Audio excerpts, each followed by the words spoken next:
What's up, everybody? Welcome to my stream. Today we're going to be grinding Mummy. We're on our way, road to S4. We're on our way to that S4 and it's going to take a long time. It's going to take a lot of money. That S4 helm, the S4 ancient helm was worth like 2.5B. So I've got 400 mil and like 250 gold keys in the bank.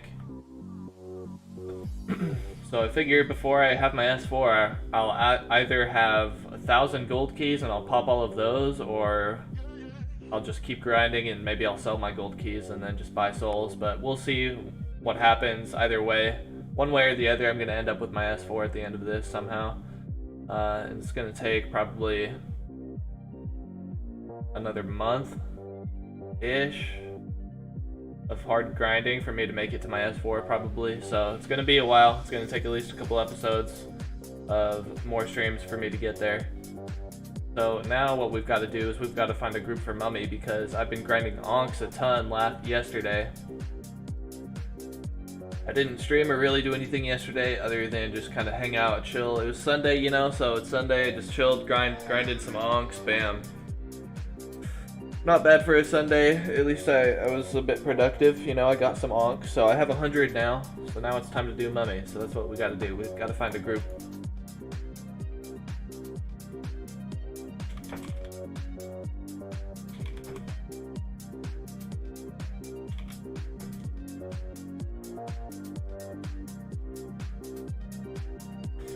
Yeah, SK, you're early, man. What's up, man? Welcome. I just turned the stream on 2 minutes ago. Less than 2 minutes ago. So yeah, you're definitely early, man. What's up? Welcome.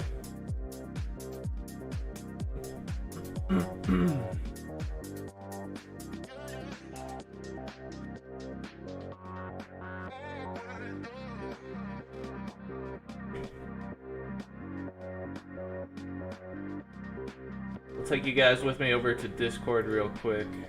I'm doing some stuff over there. I guess you can just watch me. Oh wow, that didn't work. Yes it did. Nice.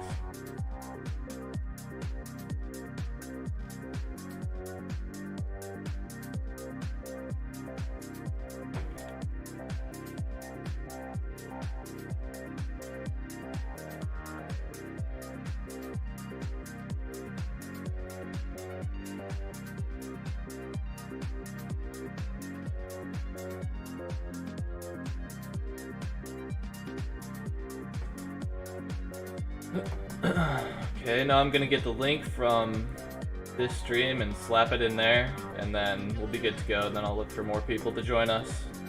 If anybody in the chat is watching the stream right now and would like to join me for Mummy, I'll be looking for people in a few seconds. I'm in World 11 on the right side right now, so if you would like to join me, just meet me there, and I'll join you in a moment.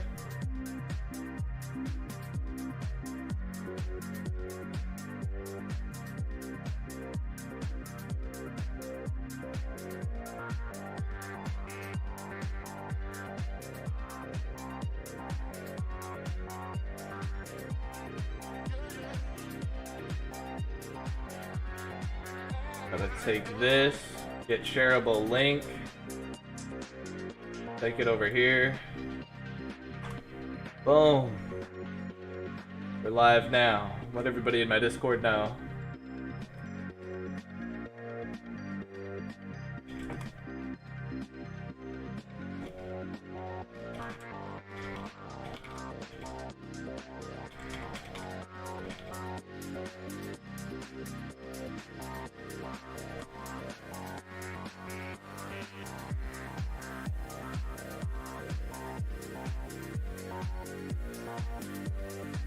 Alright, got that taken care of. We've been live for 4 minutes and 20 seconds. Wow, 69, 69, 420. Wow, wow, wow.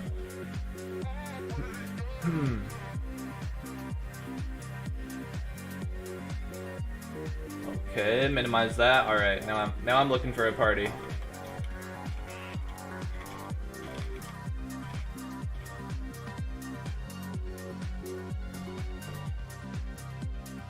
Got 106 freaking onks. Dang, dude.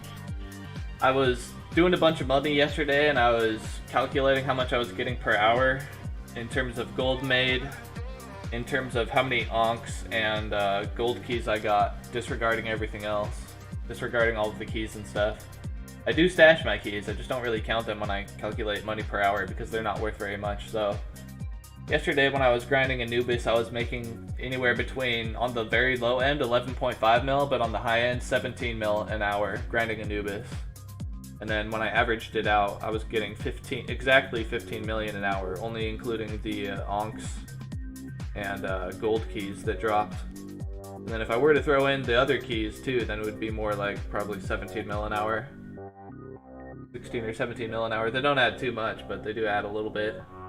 You do plan on selling them eventually, at least.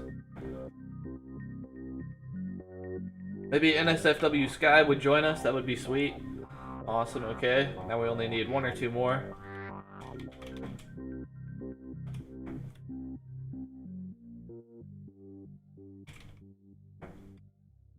We'll go with two. We want to do a 4-person. We don't want to mess around with the 3-person, I guess.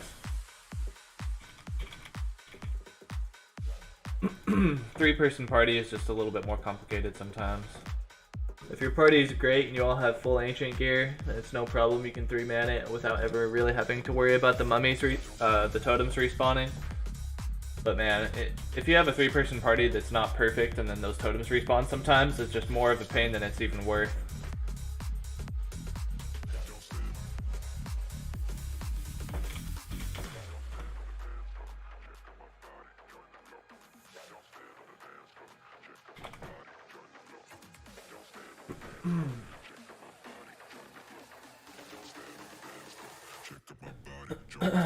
Good evening, Frost King.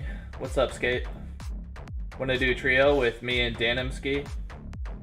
Can we make it a quad? Because I've got Sky here with me who also wants to do Mummy.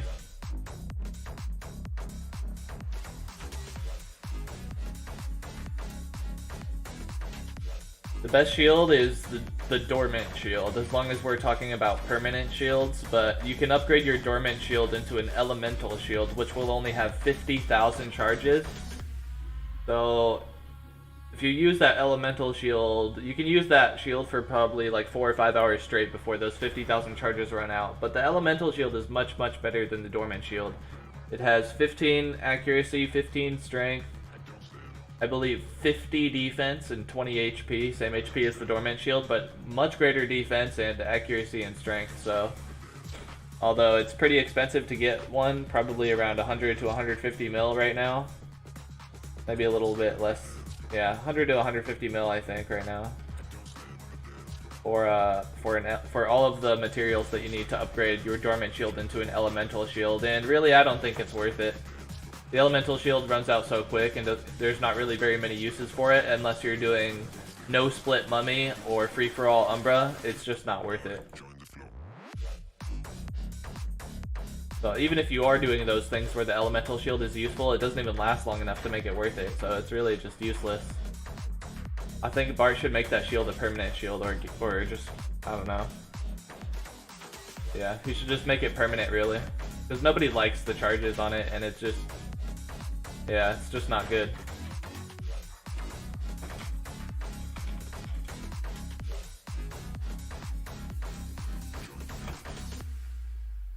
You guys like to 3-man or get one more person? It's up to you. My party members. My one and only party members.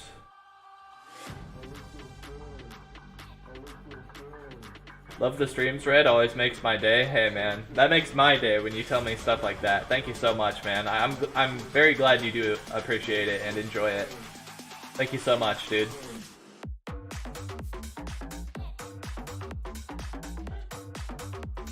Hi, Obito. What's up, dude? Welcome. Welcome, welcome.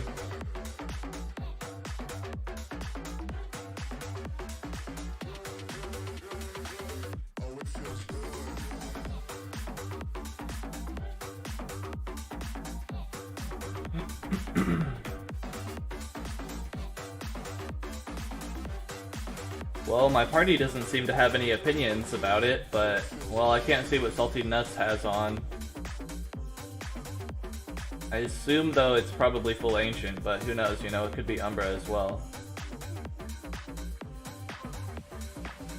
I was gonna say, maybe we can try to 3-man with these guys, but then he just walked away, so I don't know. I don't know.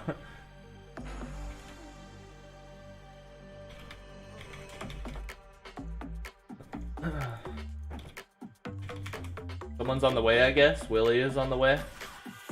Cool, cool. It looks like... Oh, man. We actually lost that other guy. Dang, that sucks.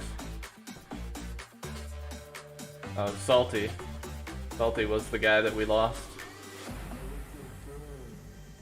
What is S4? S4 is the best helmet in the game. Your ancient helmet comes in stages. So there's stage 1 ancient helm. This is an umbral helm. This sucks, but there's stage 1 ancient helm. When you first unlock your ancient helm and create it, it's only as good as about a cobalt helm. And then you have to upgrade it from S1 or stage 1 to S2. And then it's about as good as a phantom helm. And then you upgrade it again to S3. And then it's about as good as an umbral helm or comparable. And then you upgrade it to S4 and it's better than an umbral helm and it's the best helm in the game. And it costs about 2.5 billion to get from nothing all the way up to stage 4. So it's very expensive.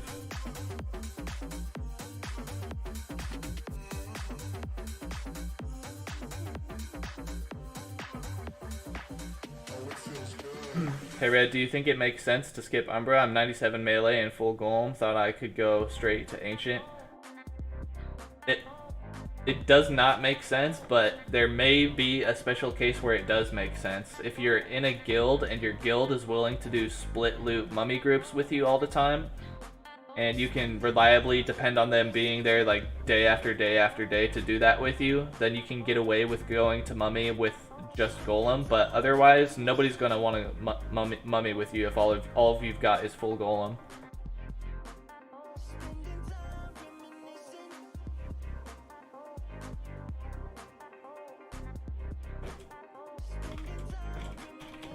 I thought that was 4 people. Oh, Willie.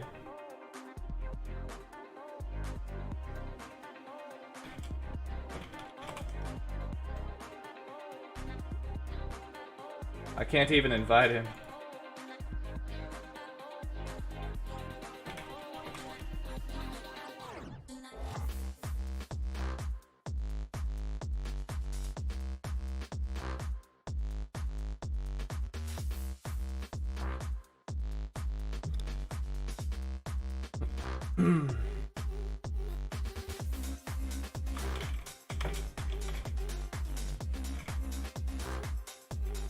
So the way that I like to do mummy now is that everybody chips in onks or money. So we do mummy in rounds of 20 and each person chips in 5 onks. So we effectively each use 5 onks but get 20 onks out of it. So we effectively quadruple our onks if we do it this way.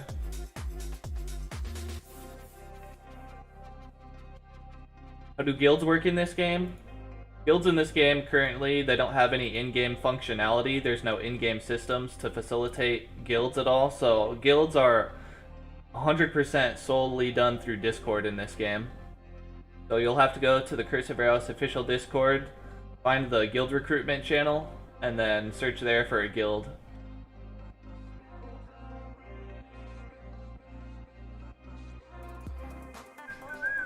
So we have 121 onks right now. When we're at 101 onks, this round is done. 101, 101, 101. Can't let myself forget that. Sometimes I have a hard time remembering. I'm like halfway through the round and I'm like, oh god. How many onks do we still have left to do? I don't even know.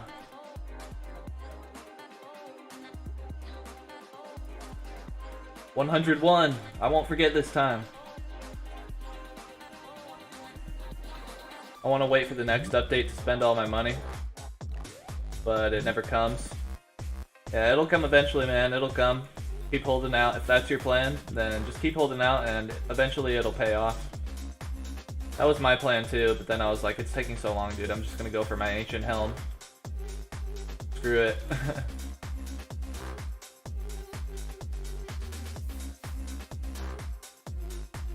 Plus, I am pretty excited just to have the best gear in the game anyway. Have a completely maxed out character in terms of gear. Then I'm gonna have to get myself completely maxed out in terms of level, and that's gonna be the real hard part. And then if I ever make it to 120, then I'm gonna need to I'm gonna need to max out Bat Pet. And that's just gonna be a nightmare. I don't know if I'll ever make it that far. But if I ever do max out my character, my bat pet will still be lagging behind in level, so if I really want to be maxed out, then I gotta get him to 122. 120 also.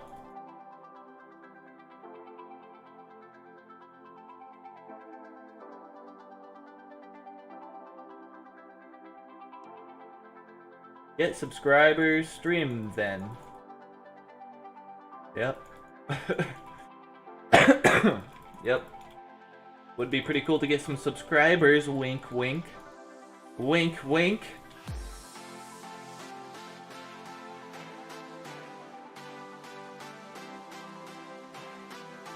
Having a bat pet level 120s. Yeah, my bat pet would be higher level than most people will ever be in their entire life. Well, really, if you think about it, my bat pet's already there. My bat pet's a higher level than most people will ever be in their entire life. If you really, technically, you know, because most people will never even play the game, so most people are level 0. Everybody's bat pet is higher level than most people will ever be themselves. But if we want to get a little bit more practical and we want to like narrow it down to people who actually play the game, then yeah, your bat pet actually needs to have some serious levels in order to say he's higher level than most people. But I think I can already say that, really. My bat pet's level 98. I mean, I think most people in the game probably aren't even level 98, so I can already get away with saying that.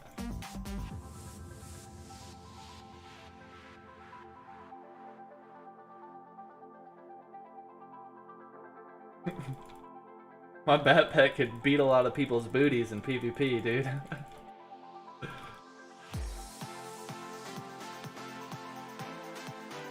Some sweet little newbie pies like, hey Red Ruka! Fight me! Bring it on! Like, bat pet, take care of it.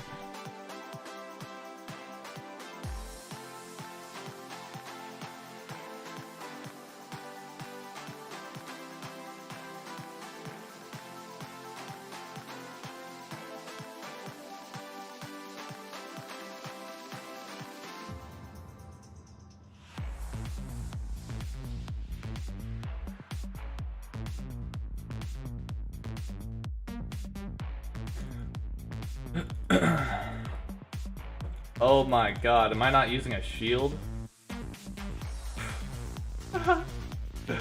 Oops. I took off my dormant shield to explain something to somebody. I'm fighting Mummy without a shield. Well, thanks for making me realize. I was probably about to die. That must be why I did die right there. I died like a minute ago. So I didn't have a freaking shield on.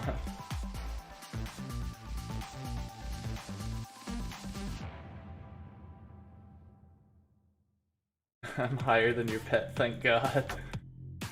Yeah. Thank God. I was gonna be gravely disappointed if I wasn't a higher level than your bat pet.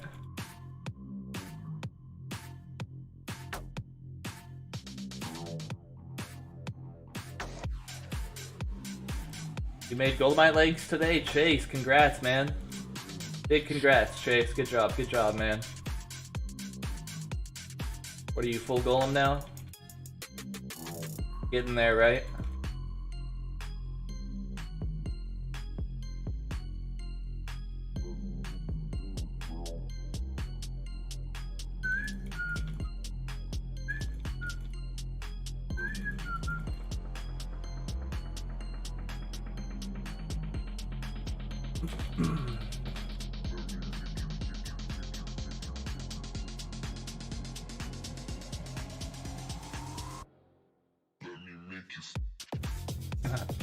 Awesome, Raz. Thanks, man. I'm doing good, Dark AK. How are you doing, man? I just really want my new auction house Discord to grow, so it's been just over 72 hours since I started that Discord. It's been like 80 hours, I think. And we're up over 230 people. So the first 72 hours was extremely good. Very rapid growth. Got up to 200 people in under the first 72 hours. So the first 72 hours were incredible.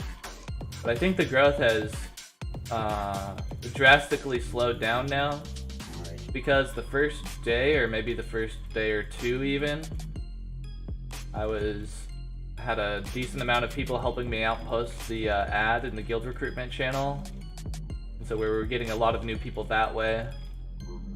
And now today I just realized that I need to motivate people to keep posting the ad in that channel, so that's what I did. I made an announcement to incentivize people to help me out with that more, so hopefully the growth will pick back up again and we'll keep on growing at a rapid pace.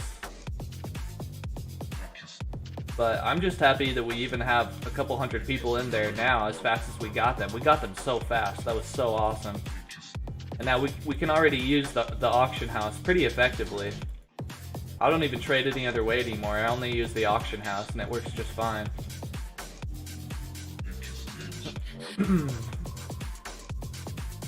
So it's already functioning. It's just if we get a ton more people in there, so if there was like 1,000 people in there, then, you know, as soon as you would put something up for sale, there would be 1,000 people there that could see it if it's an item that they're interested in. And if you're ever trying to buy something, then there's 1,000 other people in the server that might, probably out of all of that 1,000 people, there's probably at least one or a couple of people that are trying to sell that item you're interested in, you know? So once we grow up even more and have a bunch more people in there, it's just gonna get better and better and better. But for now, you know, I'm happy with it. I can't believe we got as far as we have in only a couple days, and it's going really well so far, so I really cannot complain. Although I'm still looking forward to being even bigger.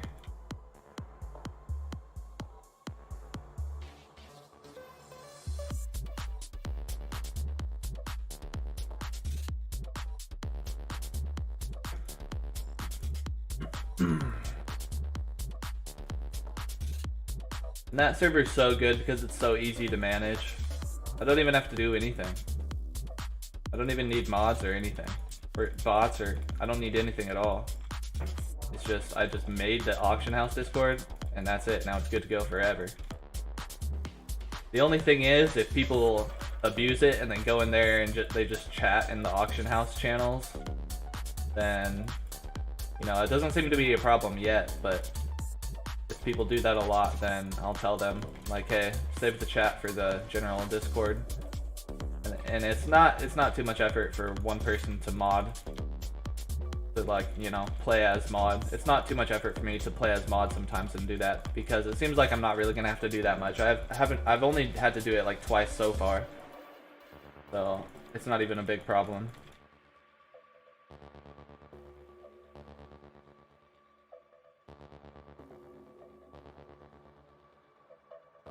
And then the prices for all of the items, I'll have to go in and edit those as time goes on.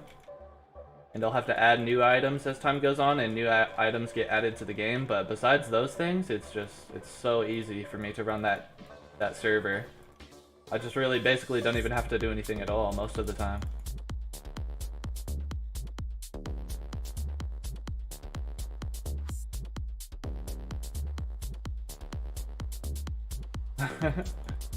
Yeah, immortal, right? 6k HP. Some people have 7k, I believe. Yeah, it's a lot harder to die when you fight Lummy now. You still will die for sure. But yeah, you can survive a lot easier now.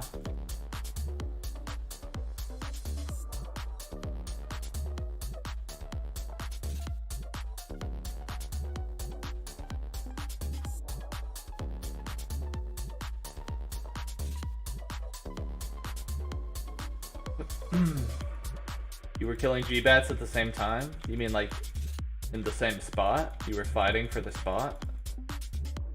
Or you mean you were just farming Golemite bats at the same time in a different spot? Yeah, we use less rebirths now, so that's really good. Because, yeah, rebirths were a big pain before.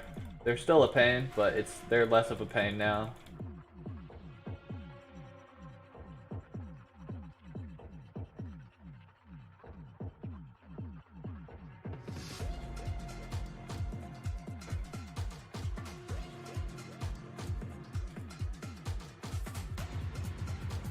Yeah, it's more relaxing now. It's a lot easier.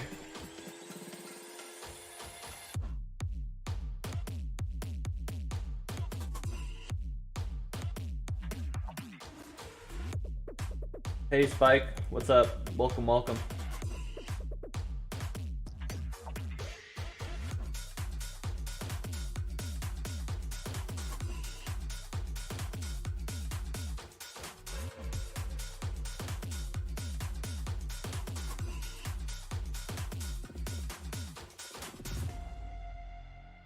Wet webcam. Weta webcam. I don't know what Weta is. Wait, why did your message get retracted? Did you retract it yourself or did it get removed?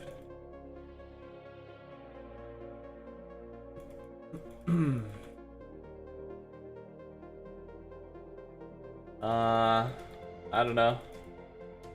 I don't like webcam much. It's just like, it just shows me there. I'm just sitting there, not like, I don't know. I don't understand what the point is. Like, what are you gonna do? Stare at my face or something? Like, I don't know. I don't even know what it adds. Just so it's just more comfortable to sit here without a camera in my face, you know?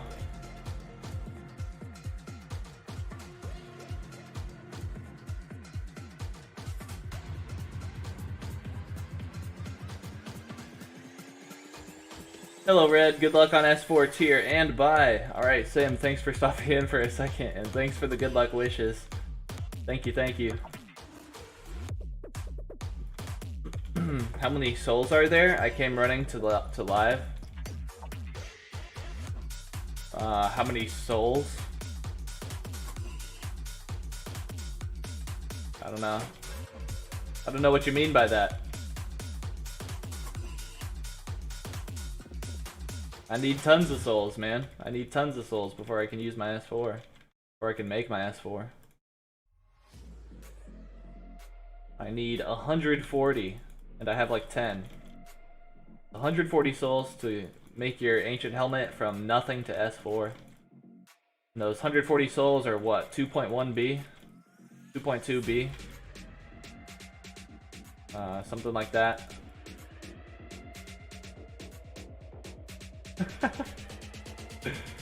70 dragon horns in the bank. Man, that sucks.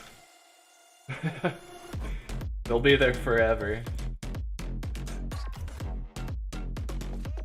Yeah, I have 17 and I thought that was bad.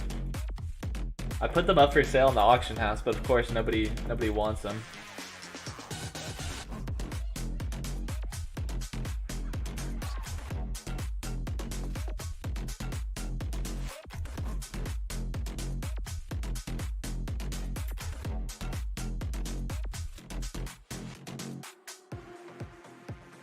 To sell at your auction for 500k? Yeah, same. Yeah, I have 17 up in the auction house right now that have been up there since the very first day, and they'll probably be in there forever until the end of time. And one day somebody's gonna be like, hey, I'll buy one of your dragon horns for 500k. I'll be like, wait, what? Is this... am I dreaming? Is this real? How can this possibly be? You're a demon! You're a demon spawn! There's no way this is real! It's a trap! Run!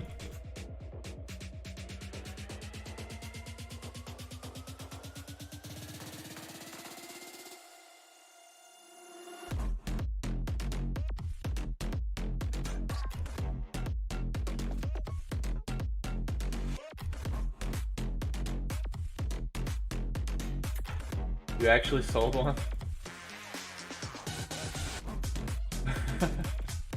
Yeah, I didn't even know that was possible. Holy crap, man. I think you're the first person in the entire game that's ever sold a dragon horn. You should get an achievement for that. Art should give you like 10,000 free lollies.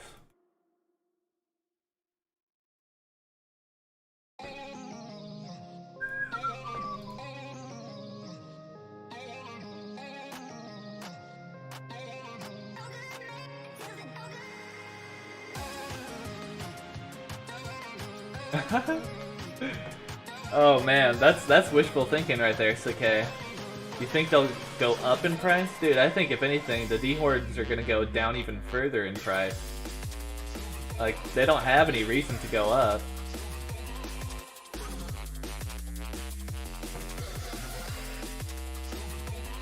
I mean, it's impossible for them to go up. Even if you make their drop rate, like, whatever it is now, it's probably like, I don't know, I couldn't even guess what it is. But if you make their drop rate, like, insanely rare, it doesn't matter, because there's already so many people who have so many Dragon Horns right now.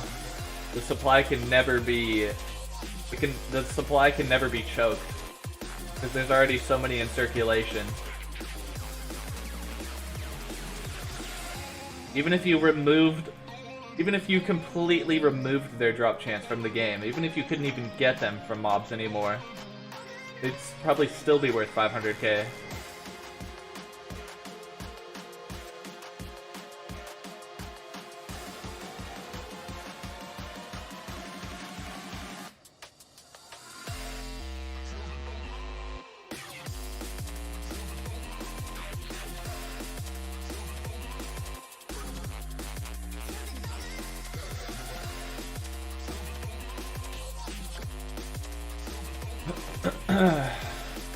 What's that check mark next to your name? Is that just...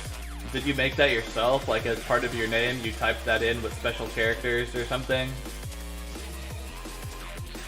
It's not an actual verification check mark, is it? YouTube doesn't even have those, as far as I'm aware.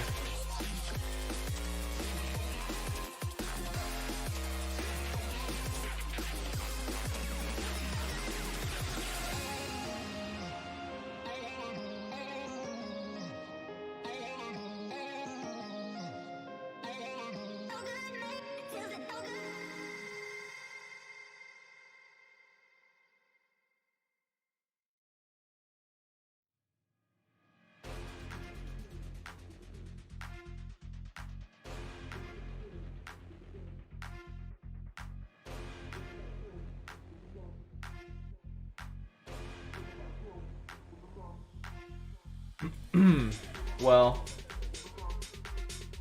Umbral Staff and other Umbral Mage gear is a good idea to be a reason to save your Dragon Horns for. I think that is a good idea, because there is a chance there. Although, I think it still is a very low chance that the Dragon Horns become useful. Because he's probably going to do the same thing with the Dragon Horns. He's probably only going to require one of them to complete the entire mage set, you know, or like just two of them.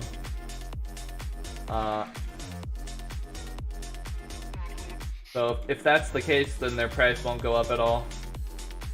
But if he makes it different, so he could make the mage umbral set cost, like, instead of only costing 1 or 2 Dragon Horns, in order to make the full set you would require like 10 Dragon Horns. If he does that, then yeah, the price of Dragon Horns is going to go up for sure. But I don't really see him doing that, but yeah, it's possible. It's possible. What he could do, and maybe what he should do, but I haven't thought about it enough to really be sure, but what he maybe should do is use different boss part items for melee and different boss part items for magic. So that way he can save the now useless items, you know? Like, he can save the Golemite artifact, and he can save the Dragon Horns and any other items that are useless. He can just make them useful for the new magic stuff.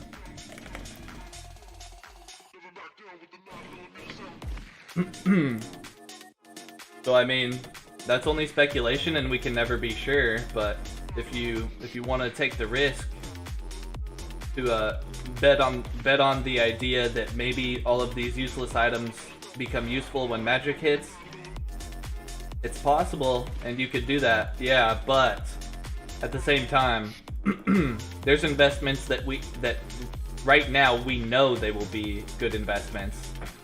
So it would be safer to just go with those investments.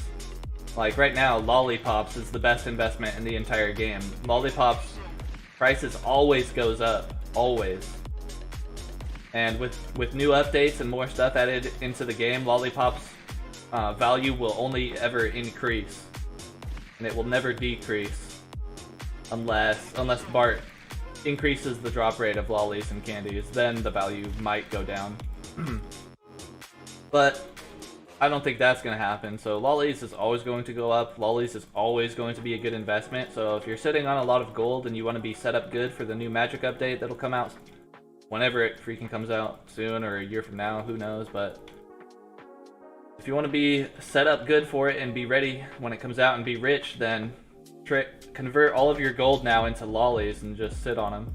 Invest all of your money into lollies and then just wait, dude. When the Magic update comes out, you'll like double, triple, quadruple, centuple your money, something like that. 10x your money for all I know. I don't know. You know, like when the Magic update hits, lollies could go from 600k each, as their price is now, and it could rise all the way up to like, who knows, 5 mil each. You know, that's drastic, and you know, that would be a huge jump. And if that was the case, and you did invest in lollies before the Magic update, then you'd be a freaking absolute multi-billionaire easily. You'd probably have more than a dozen billion if you invested a decent amount of gold like that. But yeah, the lolly price probably won't go up to like 5 million. That's insane. But I could easily see it going up to a million or like 1.2 million. Maybe even 1.5 million. So if you want to get rich and you're patient and you don't need your gold for anything else right now, which is probably not the case because you all need your gold to keep upgrading your gear. But you know, still, you can make the decision to put away you can still make the decision to put away a certain amount of gold to invest in lollipops. I think that would be a good idea. 2M per lolly, let's go! Oh my god, that would be so insane. You remember when they cost like 30k each? Do you know how rich we would be if we just would have known? Back in the day, man, lollipops were so cheap. They were like 30k each, 50k each.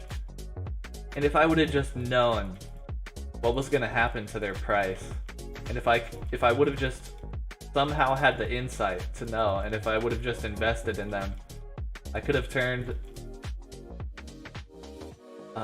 So their value right now is more than 10x. It's even more than 20x.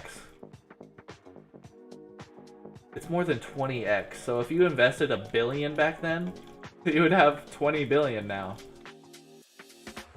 You could have made 19 billion off of lollipops without doing anything.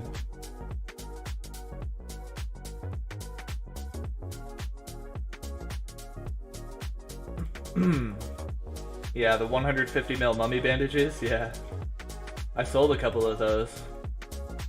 I sold a couple mummy bandages for 100 mil or 150 mil or 120 mil. I forget.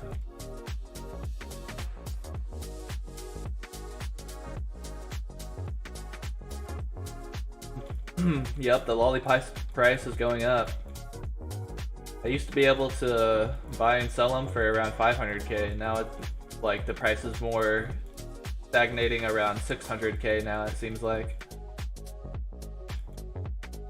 A lot more people are willing to pay 600k each for them, and I see more people offering buy orders for 600k each. So people are getting more comfortable with them being at 600k, and then once they do that, then the price is just going to go up from there. And they're going to get comfortable again, and then it's going to go up again. Dude, oh man, one of the best things about my auction house server is that you can just observe the market. It's so useful because you can just sit there and scan through the most popular items or whatever item you're interested in. Let's say lollies, for example. You can go to the lolly channel in my auction house Discord server. You can look at it and you can scroll through it and be like, okay, there's about this many people buying, there's about this many people selling, and you can understand the supply and demand of the market for every item in the game. So, I mean, quick and easy too. It's like, you know, you'd figure if you wanted to understand the demand and supply of a market, it would take some knowledge and some exploring, right? You would have to figure it out, or it would take at least some effort, you know. But no, you just go to the right channel for the item that you're interested in my auction house Discord, and just look for 2 seconds, and then you'll understand how many people are buying and how many people are selling, and then you understand the demand and supply for that item in like 2 seconds, man. It's so easy.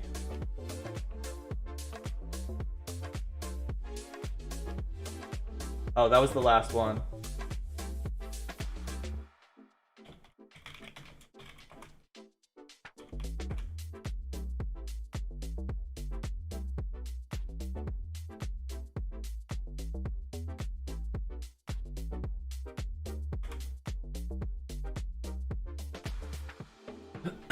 So we're done with our first round of 20 mummies.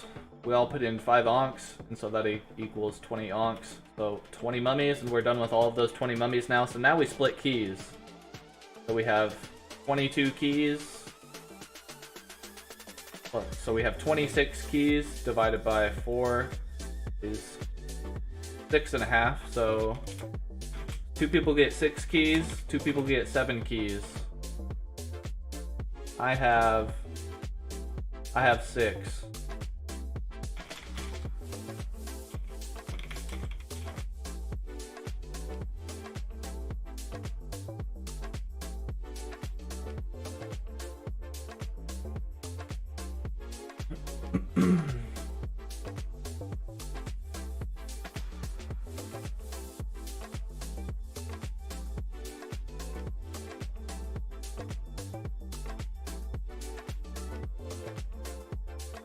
You can advertise my channel in your guild. If you like using my auction house and you believe it's the best way to trade, and it's the way that you want to experience trading in Curse of Aros, you know, if you want to continue to use it and you like it, then sure, promote it if you want to. But I don't think you should promote it if you don't believe in it.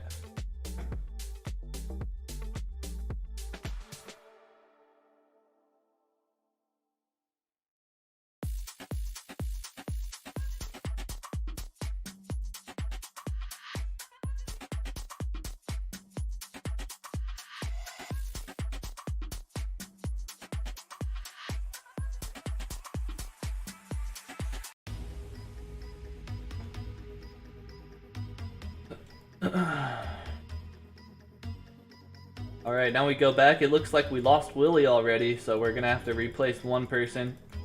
If anybody would like to join Mummy, we're in World 11 on the right side. You need to bring either onks with you, or you need to bring money, so you can buy in each round, and be at least full umbral. If you've got all of that, if you can do all of that, then meet me at World 11 right side. We're looking for one person to join us for Mummy right now.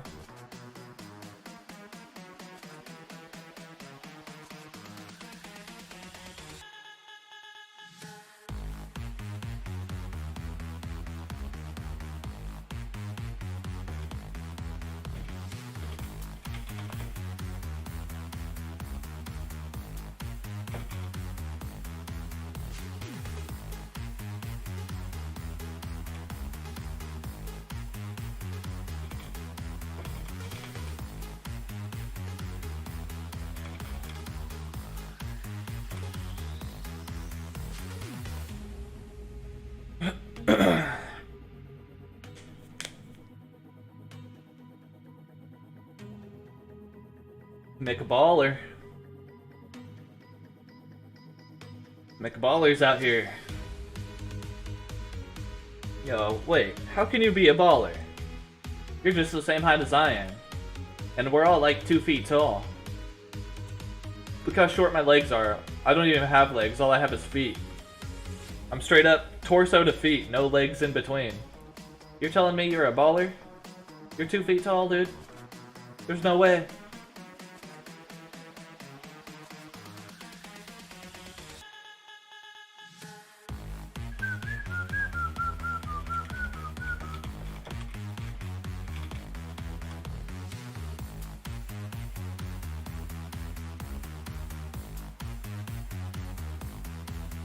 Maybe DTF and Biz wants to join us, but I don't know what he's doing. I think maybe he's in a party on the left side.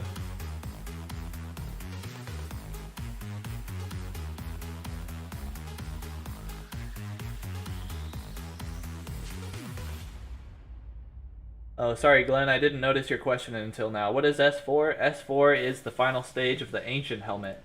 When you make your Ancient Helmet, it starts out at S1, and then you have to put more souls into it to upgrade it to S2, then S3, then S4.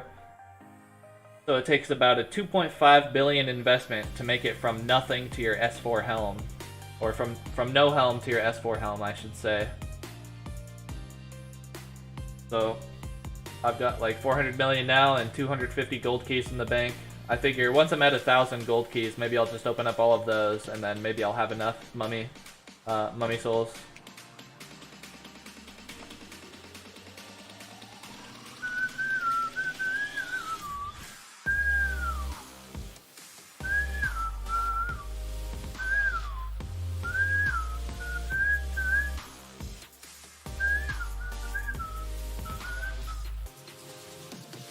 Hey Cartola, what's up? Welcome, welcome. Welcome, welcome, welcome. Wait. Oh, there's Willy. I'm dumb. How long has Willy been there? I wasn't paying attention.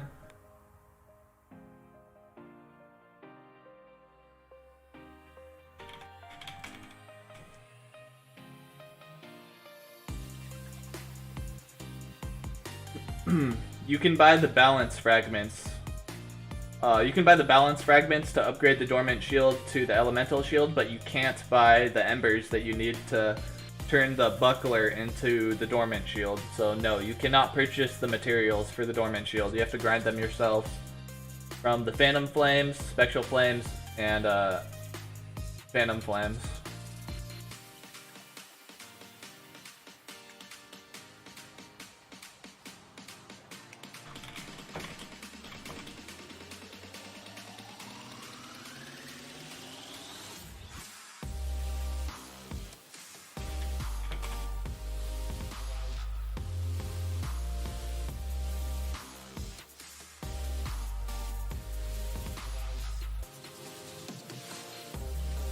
Oh yeah, that's right. You can buy the pieces of the buckler.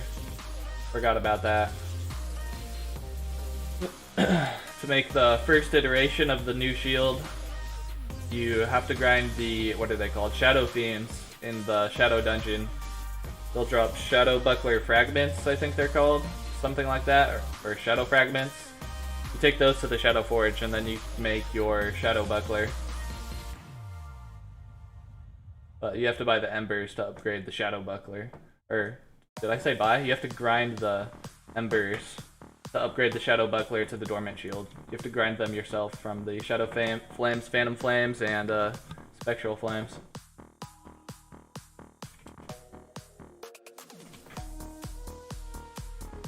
Alright, so once we're at 96 onks, then we're done with this round. 96! 96, 96. Don't let me forget.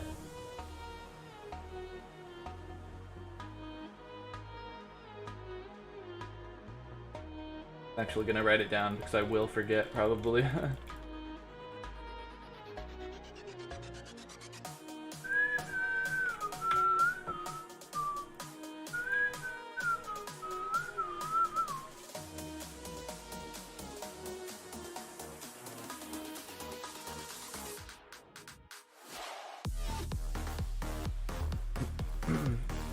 Yeah, it's new to me. I don't know how long people have been doing it, but yeah, it's new to me.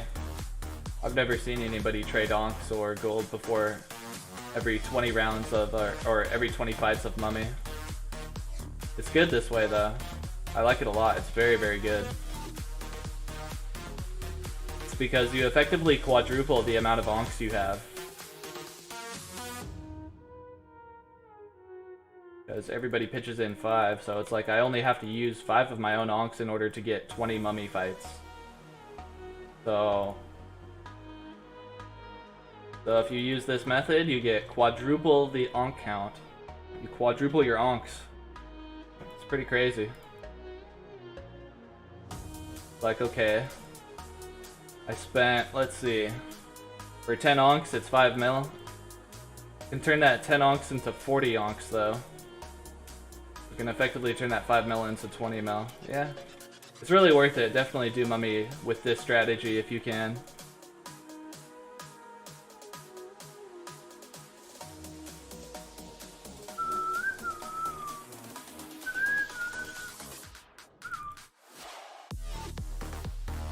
Now I don't have my vitality scroll, so I'm gonna die for sure.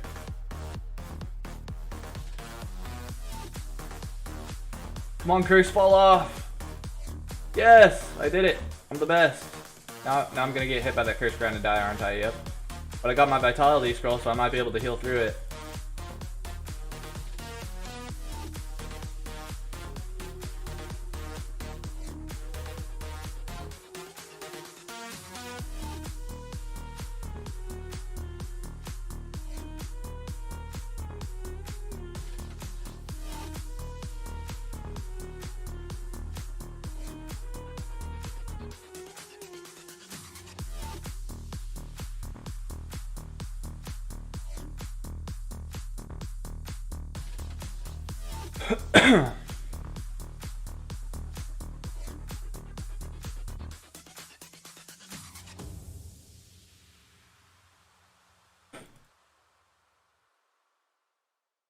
Yeah, Ancient Gloves got new stats now.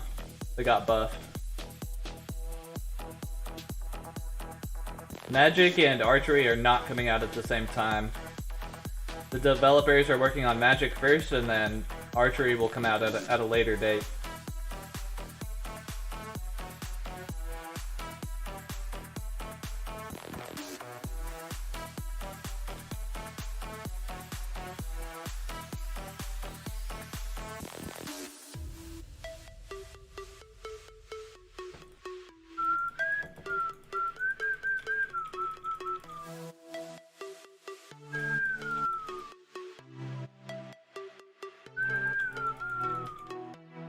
Man, some days my whistling is weak, and some days it's not. Today is one of those days where just for some reason I just can't push out whistles. I don't know why.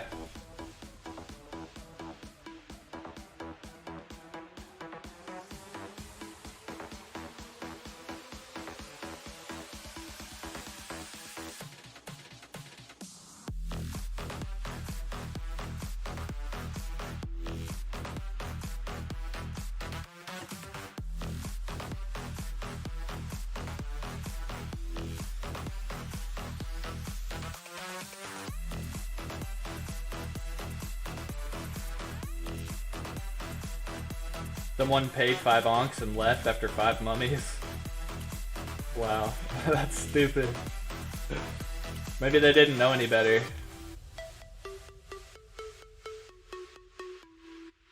I had somebody do that yesterday, but it was just because they had to actually leave, so.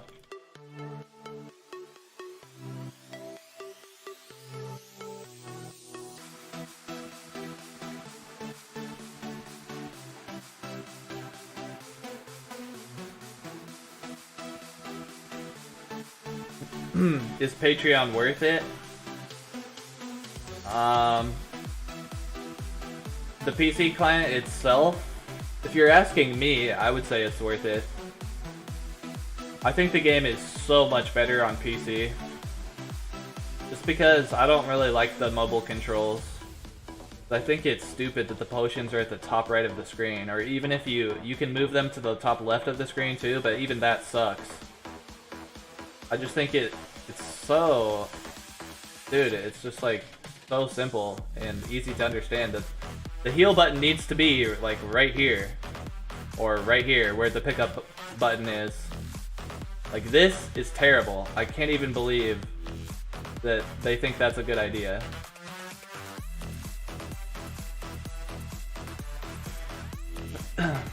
Heal button needs to be over here or over here, somewhere way closer to the attack button. So the mobile controls just really don't vibe with me. I cannot play this game on mobile, really. So for me, the PC client is like a must-have, and it's worth it for me, but If you're used to playing the game on mobile and you have no problem with it, then it would mean a lot less to you to get the PC client. But for me, it's like I have to have it.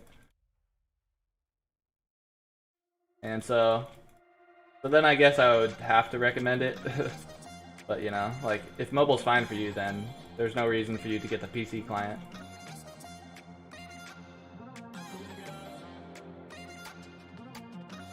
But then on top of that, you know, you also get the added bonus that you get to be in the Patreon Discord channel, so you get to become aware of the updates before anybody else does.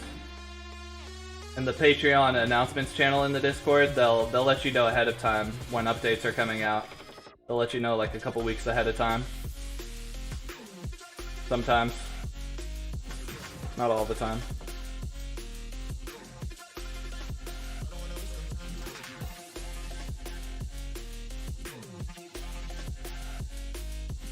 Is it legal to use emulator? Yeah, you can use BlueStacks. BlueStacks is probably the best one, but there's other ones too, like Nox. I don't know if Nox is good for Curse of Aros. I've only played Curse of Aros with BlueStacks, mobile, and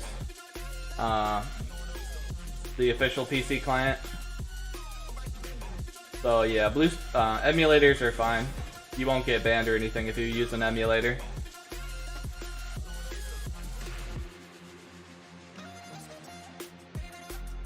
BTF and Viz is a hacker, right? Oh yeah, for sure. Totally, yeah.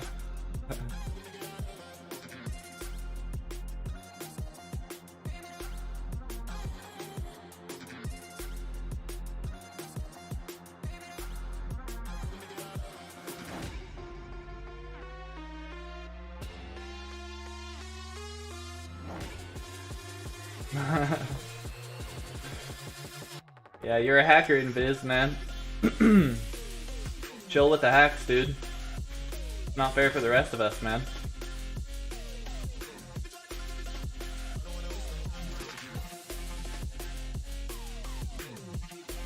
He's the benevolent hacker. I wonder if anybody's ever done that. Tried to be a benevolent hacker.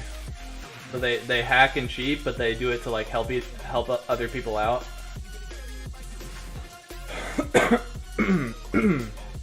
So they like oh gosh. I wonder if anybody has ever been a benevolent hack. Oh my god, I didn't have a saving grace on that whole time. So somebody could be a benevolent hacker. They could like hack and dupe items and sell them, or like dupe gold. And then just be like Red Robin, or Red Robin? Be like Red Robin, yeah. Be like, what is his freaking name? It's not Red Robin. That's the restaurant. You could be like that one freaking guy who took the money from the rich and gave it to the poor. You'd be that guy of video games. What the hell am I even talking about?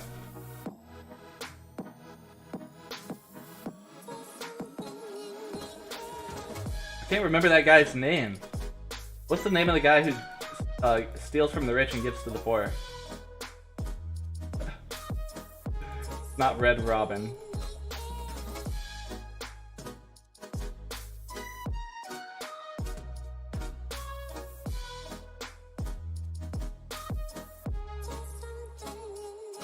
Robin Hood, yeah, that's it. I knew it was something with Robin.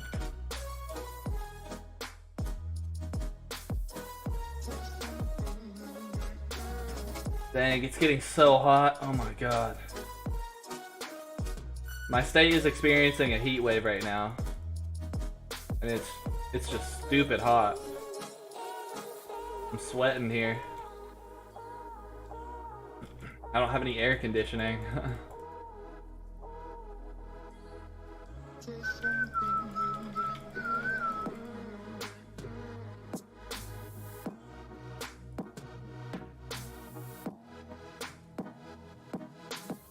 Yo, Sarah, welcome, welcome.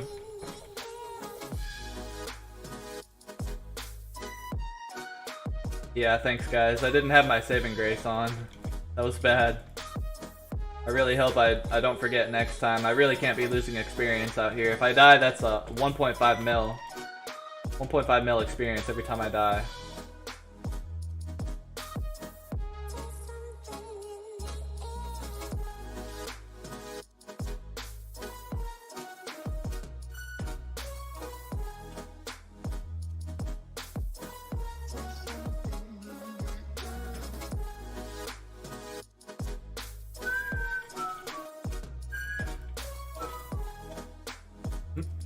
Why aren't you making vid streams?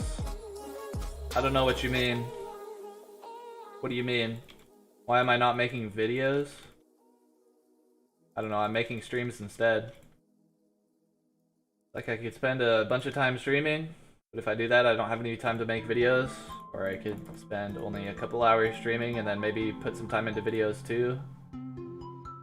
But... Wait, we lost somebody? We lost Willie.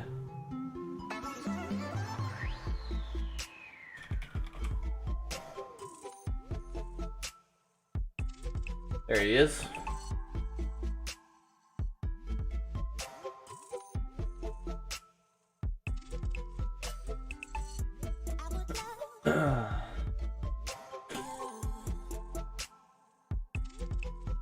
If DTF hacks to don't care curse damage, what that guy? Oh, why don't I use camera? I don't know, it's just more comfortable for me to not use the camera. Just more relaxing. I don't know. I'm not a huge fan of the camera. I guess I don't care about it too much. But it is kind of weird. It feels weird, you know? You got a camera pointing straight at you and everybody can see you.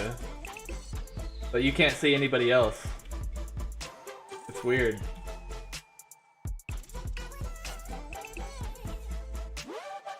When will the magic patch launch? I have no idea, man. It could be tomorrow. It could be a year from now.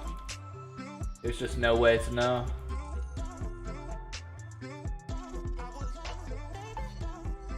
I got my Sim Grace on now, don't I? What? I saw you guys saying that in the chat, but man, it is hard for me to talk and play the game and stream. Cause I swear I put my saving grace on, so I was reading your guys' messages in the chat. I'm like, oh, they were telling me to put my saving graces on, that's good. But I thought I already did it. And so I look in my inventory, saving grace isn't even on. Dang. Well, thanks for telling me, guys, cause wow.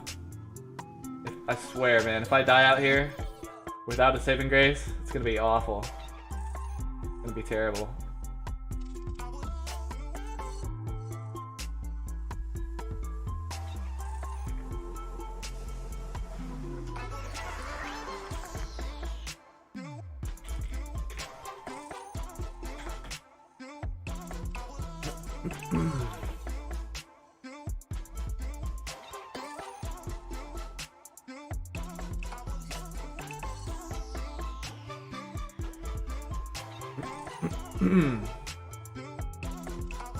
Yeah, thanks, Kaching. I understand why you don't want to use cam. I had to use cam for homeschooling. There are 17 name pictures of me in the Discord, meme pictures of me in the Discord. Oh man. Getting more whenever Paul looks at his screenshots. Dang. Kids have to put up with a new form of bullying today, dude. They gotta deal with homeschooling, Discord, bullies making memes out of you in your homeschool Discord. That's how you get bullied these days? Wow. I don't know if that's better or worse than... I guess that's better than the way it used to be back in the day, right? Because back in the day, you'll just get your freaking booty kicked. You'll just get beat up, man. I think I'd rather just have people just making memes out of me in a Discord. It's a lot less dangerous. It's a lot less painful that way.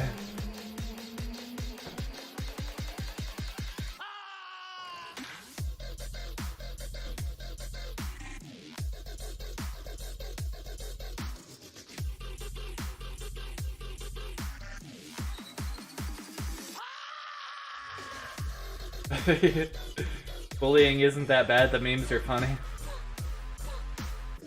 Well, if you're just making memes about each other, is it even really bullying at that point? I wouldn't call it bullying to make memes about each other. I would call that just like being friends, just having fun and making funny moments. What would make it bullying is if the kid on the receiving end of the memes like was really not enjoying it. He was having a bad time, and if it was like consistent that these kids would always make memes about him and he would consistently not enjoy it and he'd consistently be upset about it, then that would be bullying. But in that case, like, yes, you are technically bullying the kid, but the problem here is the kid. He's too sensitive. So what do we do? Do we keep bullying him more so he stops being sensitive, or... I guess in that case you just have to try to tell the kid. You gotta be like, dude, they're not even bullying you, man. You're just perceiving it that way. They're just making jokes, and you just gotta take the jokes and roll with them, dude. Make your own jokes back. But then the kid's gonna be like, I don't understand. And then you're gonna have to keep bullying him.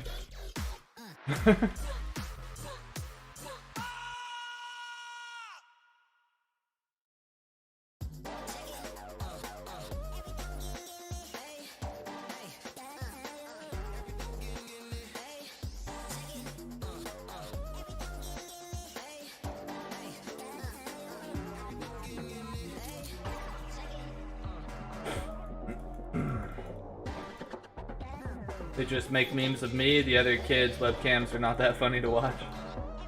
Well, are you doing funny stuff or what? What's going on? Why are they making memes of you? Are you asking for it? Are you like acting out in your webcam? And then they're like, oh yeah, it's time to meme this kid up. It's time to meme the crap out of this kid. Memes are memes, man. It's all in good fun, right? Should be. There's no reason to ever be upset about anything you ever see on the internet. No reason. Even if it seems to be a factual thing. If it's like the news or something. Still don't get upset about it, because it's probably not even true. There's so much fake news, there's so much deceit and lies. And everybody wants you to think one thing that supports their narrative, and so everything you read on the internet, just assume it's all a lie. Just assume it's all fake. Assume it's all BS.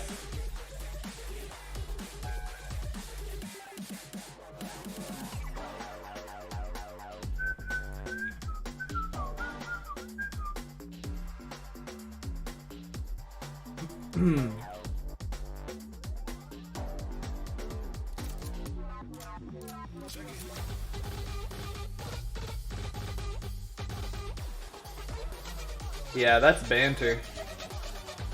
There ain't nothing wrong with some banter.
I get bantered.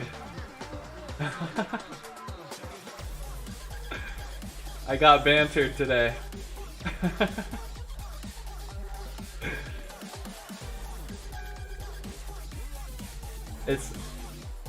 That's not really how we say it. It's more like bantering is something that two people do between each other. You know? You don't You can't really get bantered. You can just banter with other people. I mean, it makes sense. I guess you could say you got bantered, but like nobody really says it that way. Or at least I haven't heard people use it in that way. More like you banter with somebody. Or bantering is something that you do. Not something that happens to you.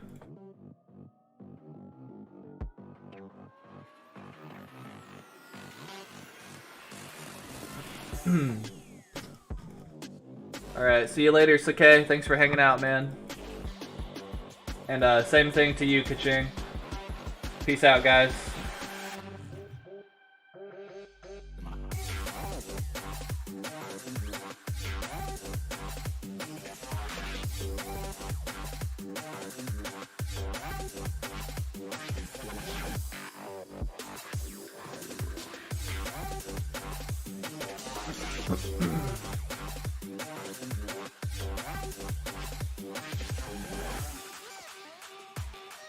I'm dead.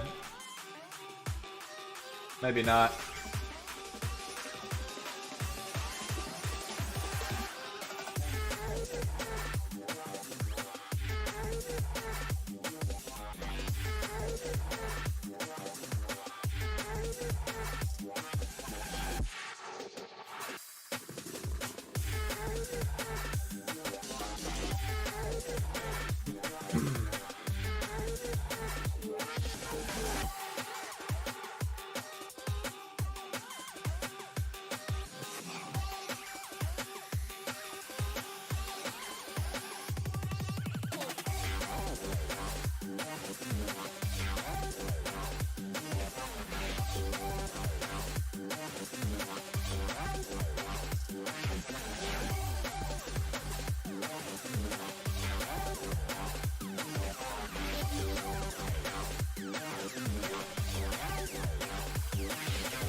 Be right back, guys. I gotta put my laundry in the dryer. It'll just take like a minute.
Alright.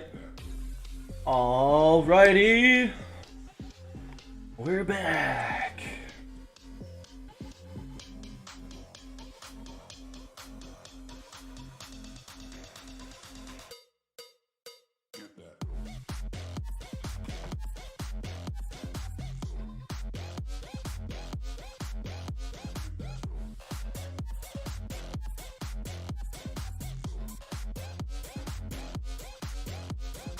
I think Willie's AFK now. Okay, he's here now.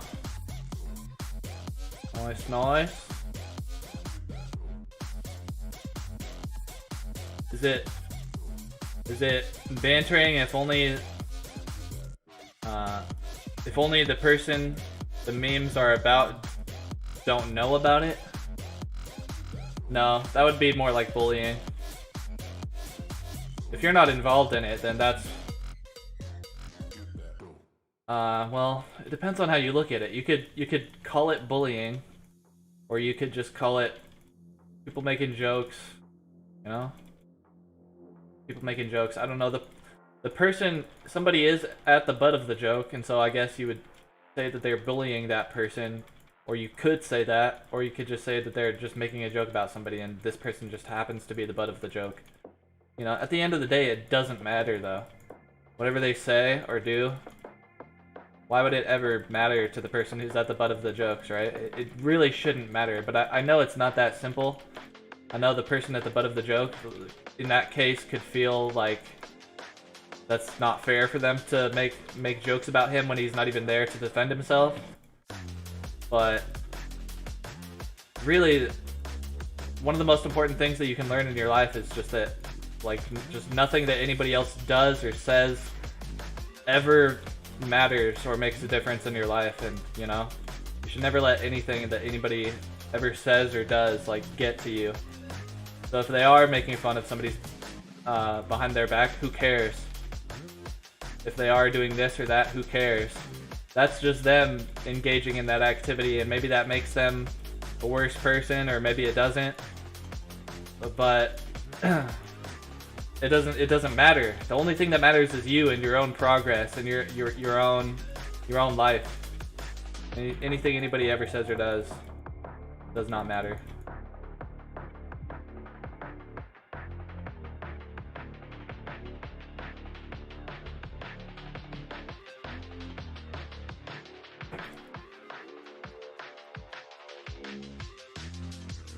Because anybody could show up right now. Like, we can use me as an example. Anybody can come to, like, especially because I'm live right now, anybody can just come to my chat right now and just start talking crap for any reason or for no reason at all. And at that point, it's up to me to make a decision. I have to decide how I'm gonna react to that. And that's what matters. Him coming in and saying whatever he wants is not the part that you need to focus on. That's not the part that matters. The part that matters is the way that I react to it.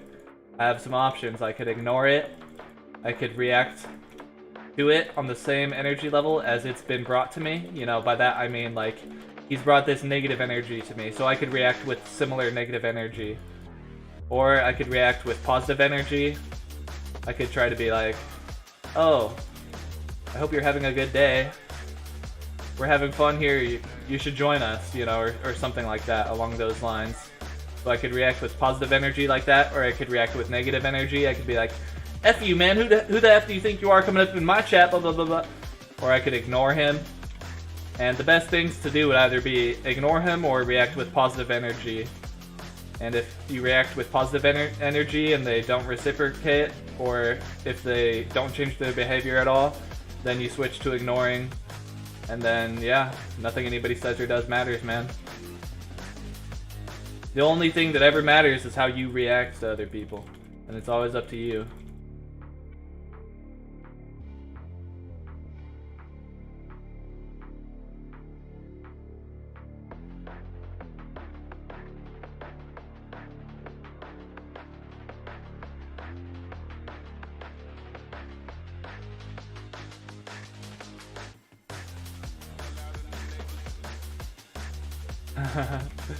Hi and bye. Dabs. Alright, Chase. Dab on out of here, son. He flew in here and dabbed and flew out.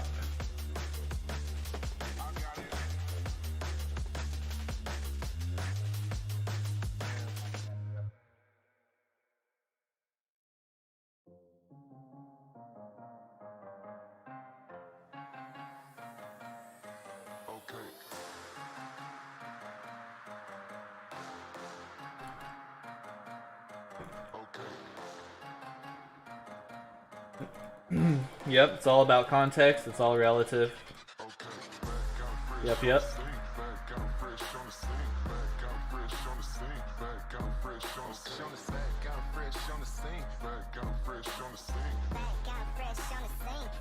Well, it's all about perspective, too.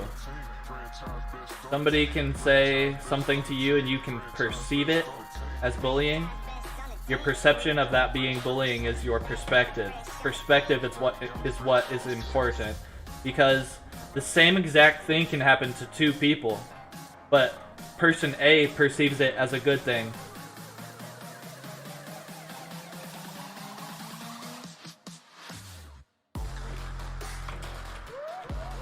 Person A, so the same thing happens to two people. Person A and person B.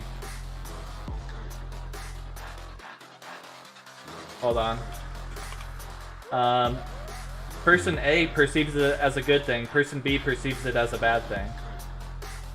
What's the difference here? The same exact thing happened to both these people. Shouldn't they both perceive it the same way? No. It all depends on how you process the information and what you do with it, that information, and how you react to it.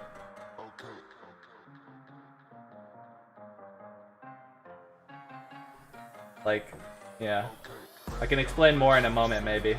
But I'm trying to do this right now.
Yeah, I never got bullied either, so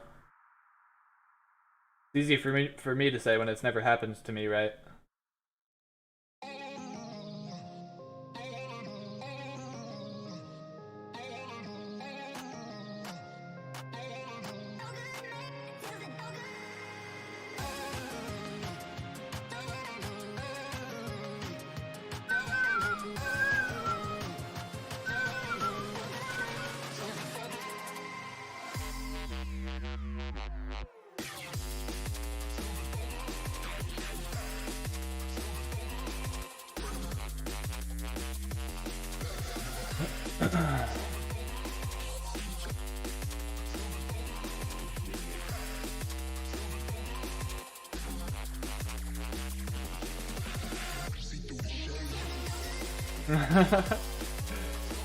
I get bullied in school because I don't have full ancient.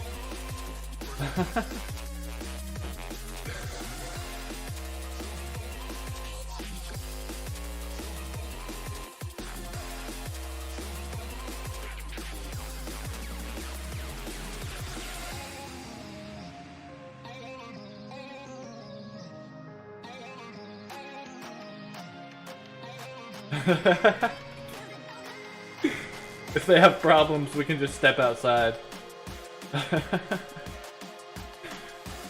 Oh man, I like that. It's funny, but it's like actually practical and effective though. But if you think about it, I don't understand. You know how? What the heck is stepping outside and literally fighting each other with our fists going to solve? You know, it's like so counterproductive it seems like, but I mean it gets the job done. If it really ever gets bad enough to the point where you have to actually step outside and handle things man to man, you can just trust the fact that things are going to be settled after that. No doubt. Things are going to be settled one way or the other. So I mean, it's really effective, but like, oh my god, how does it even get to that point in the first place? Like, how, like, you're an adult, use your words, big boys. Like, these adult men are just like 40 years old, they're all like squaring up with each other. Yo, step outside, son, step outside. Like, dude, use your big boy words.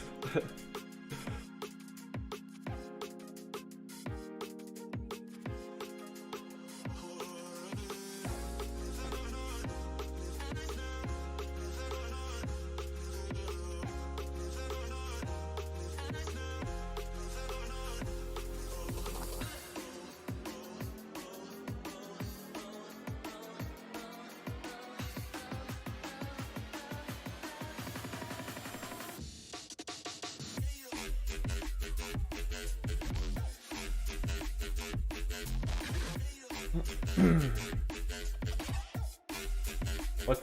Wait, what's not allowed in your school anymore? Fighting?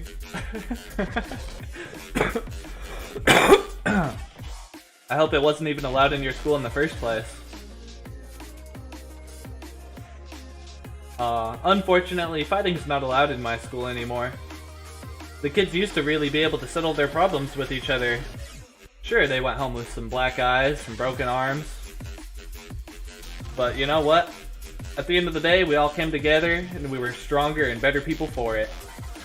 But they don't let us fight at school anymore. Can you imagine? If they let you fight at school? You get in a fight with your classmate, and your teacher's just like, take it outside, I've had enough. Just take it outside and settle it. Your teacher's encouraging you to fight. You know what, if you guys can't get to the bottom of this with your words, you're gonna have to get to the bottom of this with your fists. Your he all comes over and like grabs your arms and puts them in the right position. He's all, no, that you're all wrong. No. Yeah, like this, man, like this. You gotta square up like this. Like teaching the kids how to fight.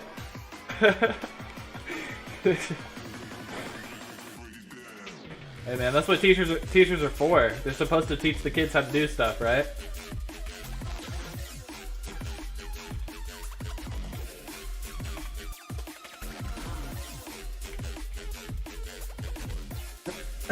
We need one more for Mummy if anybody has full Umbral. Meet us at World 11 on the right side if you'd like to join us.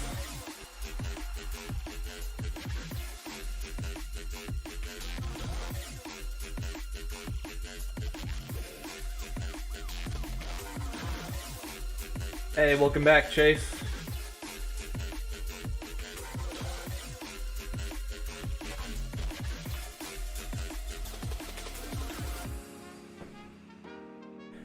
Senpai-u.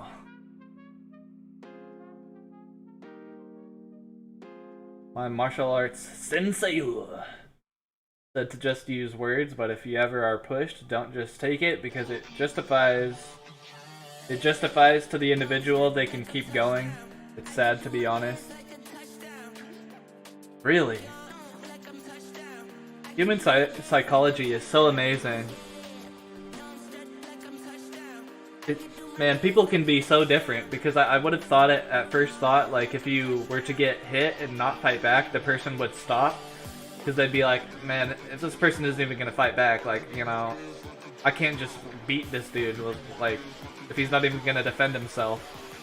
And I know there is a lot of people like that, but I wonder if that is the first inclination that most people have, or if the first inclination that most people have is, if this person isn't going to fight back, then I'm just going to do whatever I want to this mother effer, you know?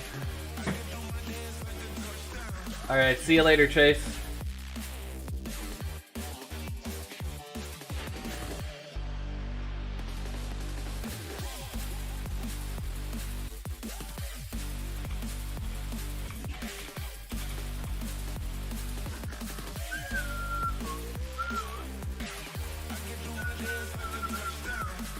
I'm a newbie and I made a touchdown.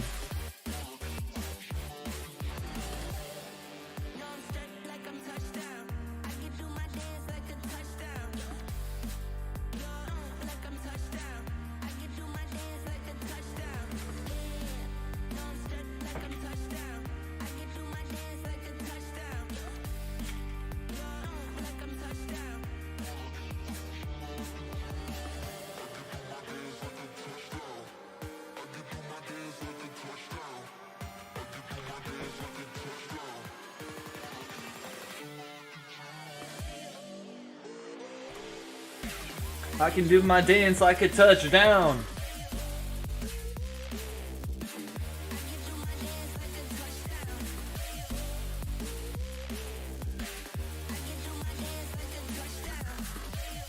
Alright, we're waiting for Sky to get back. He's taking a 5-minute break.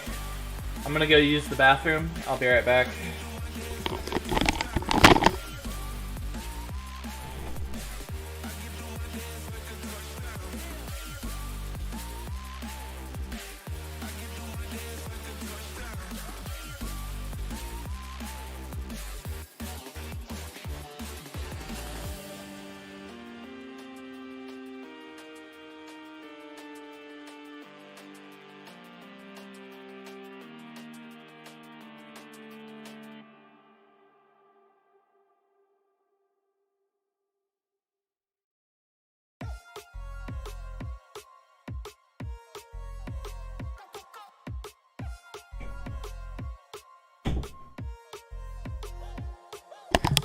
do my dance like a touchdown.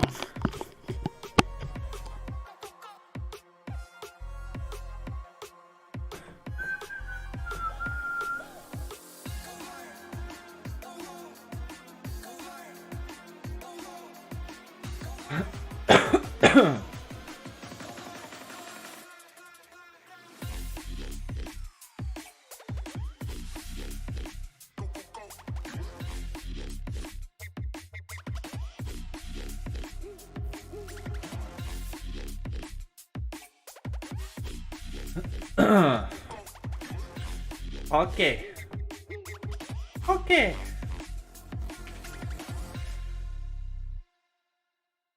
Dun dun dun dun dun dun dun dun dun dun dun dun dun dun dun dun dun dun. There's Sky right there. Get back in the party, Sky.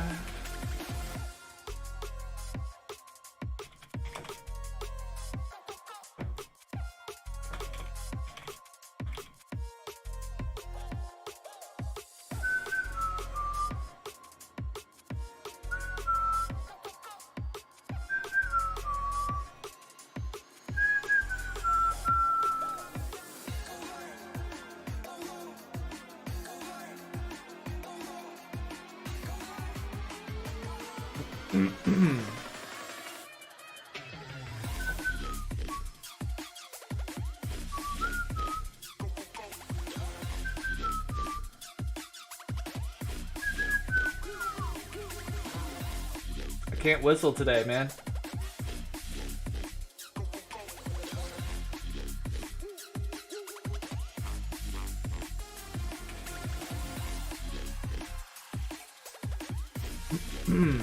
Alright, 20 more mummies. We're starting at 111. So when we're at 91, we're done. 91, 91, 91. Maybe I have a moment to write it down really quick. I don't want to forget.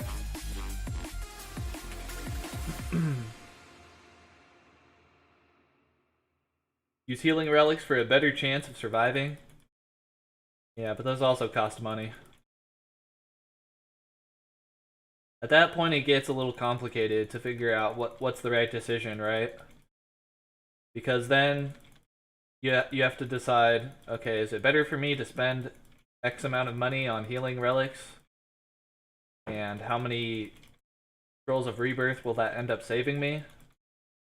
Or is it worth it for me to just not buy the healing relics and use a few extra rebirths? But how many extra rebirths will I have to use? So if you really want to find out if buying healing relics is worth it, you would have to... it would be really difficult. You would have to do Mummy the same way with the same people, like 100 times. Then you would have to get enough relics to do another 100, and then you would have to compare the results between both. And probably they're not worth it, because I think they're probably too expensive to be worth it, so I'll just save you the calculation and the time. They're not worth it. Most likely. No relic in the game is really worth buying at all.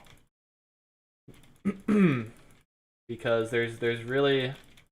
The only time a relic would come into use and be effective is when you're fighting a mummy no split party or Umbra free for all, because then accuracy and damage relics will then increase your chances of getting loot.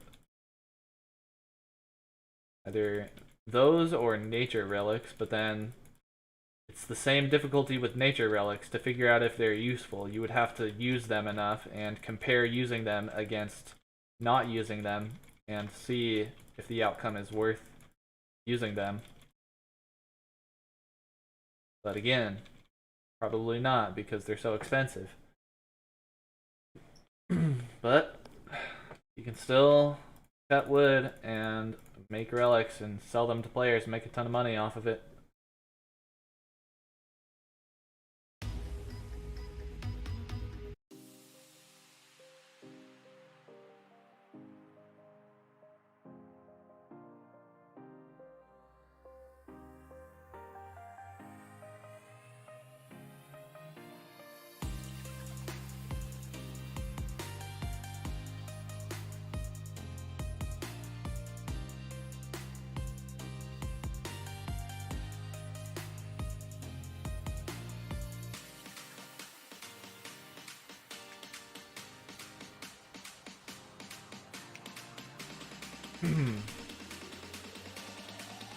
Yeah, if you stack everything, then holy crap.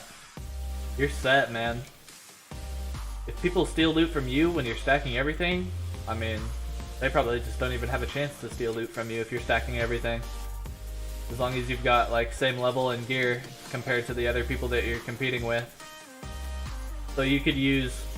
you could stack the elemental shield with relics and consumable necklaces. And so there's 3 ways there that you can increase your chances of getting loot. So,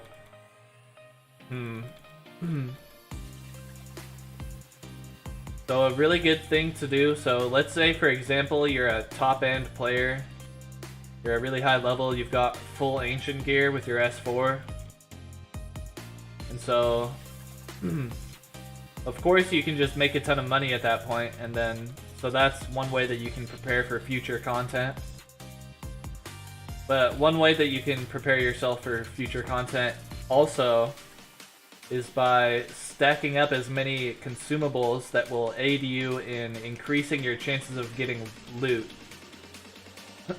Stack up on as many of those consumables as you can. So balance fragments for elemental shields, relics, and consumable necklaces, especially I mean, which consumable necklace is the best for PVM? Is it damage necklace or crit necklace? I guess either of those is a good option, but until we figure out which one of those necklaces is better for PVM, then just stack up on either one or both. Either damage necklaces or crit necklaces, or both of those. But crit necklaces also serve a purpose for PvP, so if you have to choose between the two, probably choose crit. Because you want to have a lot of those for PvP too, if you care about that. Because the PvP will eventually be fixed. PvP will eventually be fixed, so might as well be prepared for it, if that's something you're into.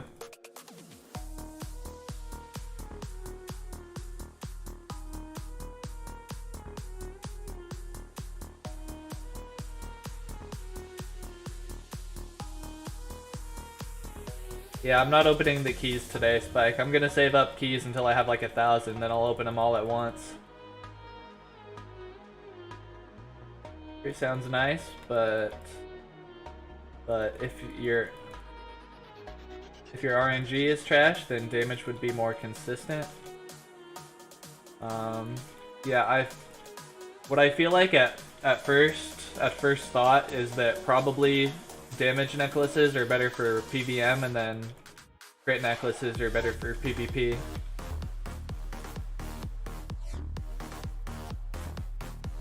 Yeah, battle necklaces are, I mean, you could save up on battle necklaces too. Yeah, those are more difficult to make, but yeah, absolutely. That would be even better. Actually, I don't know.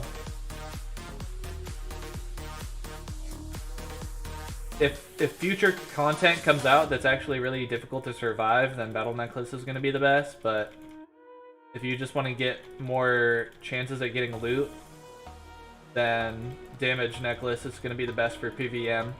I'm just going to go ahead and call it. I'm just going to go ahead and say that Damage Necklace is the best for PVM, because that's just the feeling that I have, so I'm just going to say screw it, that's the best one. Then Crit Necklace for PvP.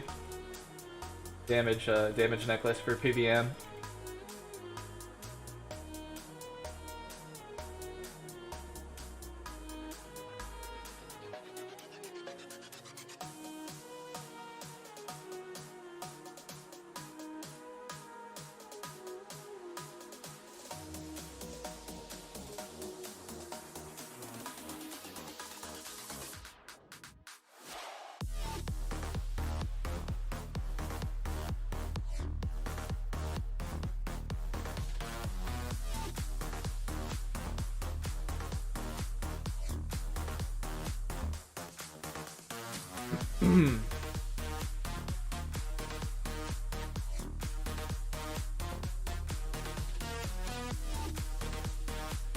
Oh, is that how Barrow's gear works too?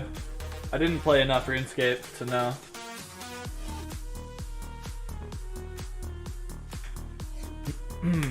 Yeah. I don't really like the degradable equipment. Imagine if crit necklaces and emerald necklaces or damage necklaces were... Maybe they could require a lot more gems to create, so they would be a lot more expensive to create, but then they would last forever. I think that would probably be cooler. But the thing with the elemental shield, man, the elemental shield is like... It's like screwed. Nobody even cares about it because of the charges. If it was permanent, then it would be like the sickest thing ever. Everybody would care. Everybody would want it. Like, we've got the opposite going on now.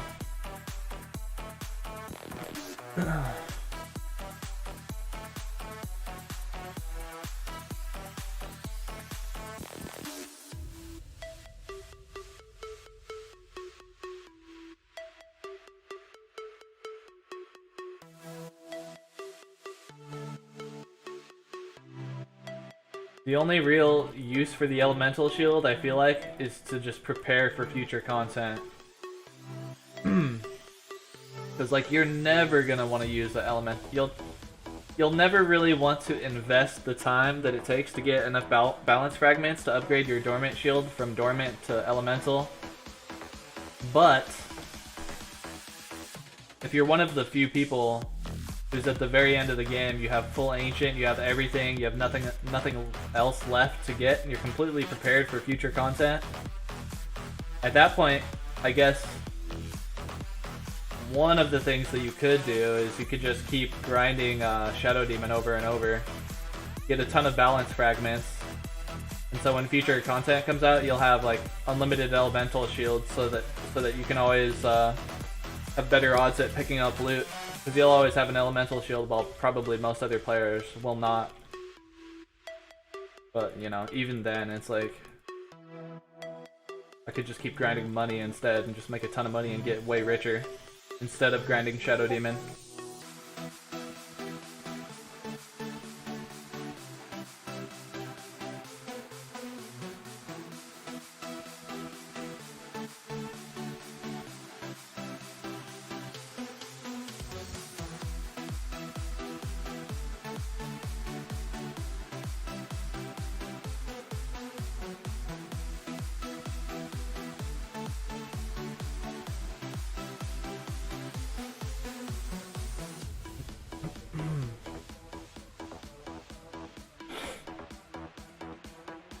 The illuminating shield is the dormant shield. The name of the shield in the pop-up when you try to hit the Shadow Demon is just incorrect. There is no illuminating shield in the game, it's just the dormant shield.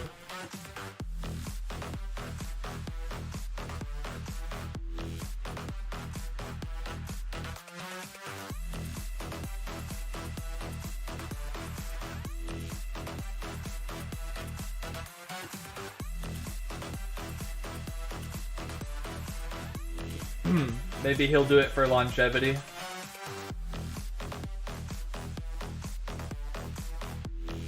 That was the first thing that I thought of too when I was thinking about... I was thinking about the elemental shield and its charges, and I was trying to think if I think it's a good thing or a bad thing. And at first I decided it's a good thing because I thought that the charges will... The charges will drive up the price of balance fragments and keep the price of them strong forever, because people will always need to refresh their elemental shield and buy more balance fragments to do that. But now that we've had some time to digest it, now I kind of feel like it might be worse for the longevity of the item, because maybe over time people... The majority of people will just come to the consensus that the elemental shield isn't even worth it. It's not even worth getting because of the charges. So then nobody's even going to buy balance fragments because they don't even want a crappy shield that only lasts for 3 hours. you know, so it's counterproductive.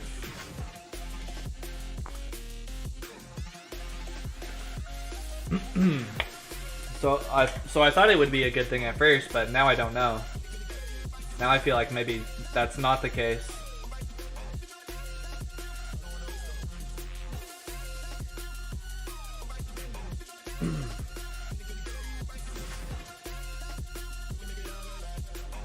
Yeah, I already burned through an elemental shield. I had one, and now it has like 5,000 charges left. I did mummy for like a couple hours with it, and that was it.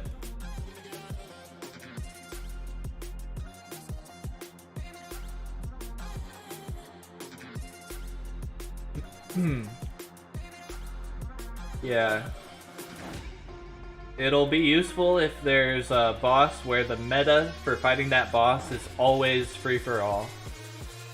If a new boss comes out with new sick gear and there's no way to like team up on it, or for whatever reason everybody just always decides to use free-for-all against it, then the elemental shield might be good. But even then, it's still a maybe. Even then, it's still a maybe, because then for it to be useful, the amount of extra drops that you end up getting because of it has to outweigh the cost of the balance fragments that you had to put in to make the shield in the first place, you know? And unless the new items we find are worth just an insane amount, then that's going to be a difficult challenge.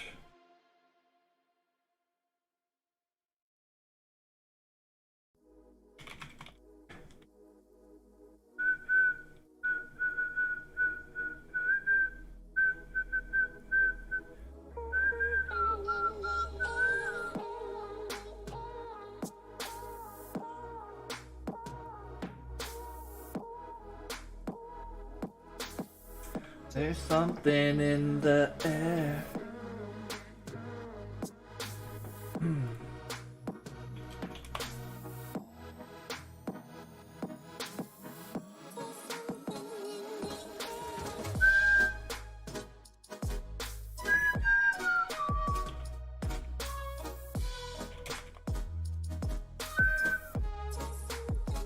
Okay, so Cool Boy's leaving, and we've done 10 onks.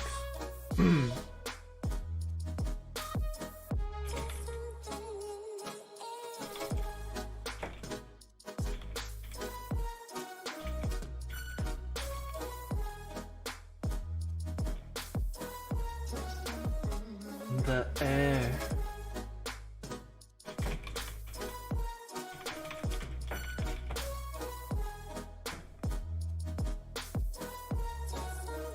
In the air.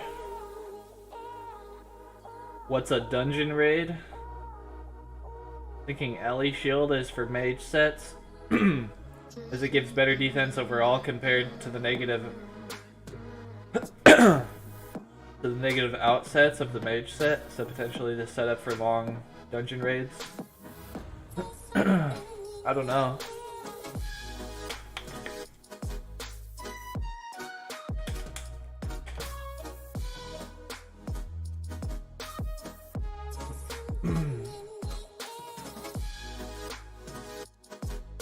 Alright, now we're trying with 3-man party. So we'll see if we can beat down the next 10 mummies with just 3 of us, hopefully. Because we just lost our 4th halfway through. So since we already had a whole party pay in, it makes more sense to just finish off these next 10 mummies with just the 3 of us. And then if we all still want to continue at that point, then we'll find a 4th. And we'll continue as regularly from there.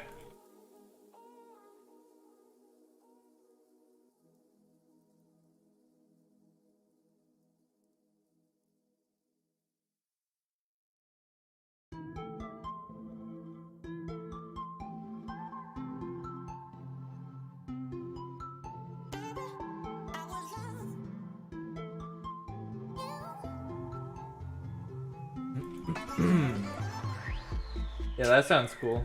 We would need a healer in the game, though. We would need a healing class. We could do it. Maybe we could do the same idea without a healer. Everybody would just be responsible for keeping themselves alive with potions and stuff, and they could use rebirths.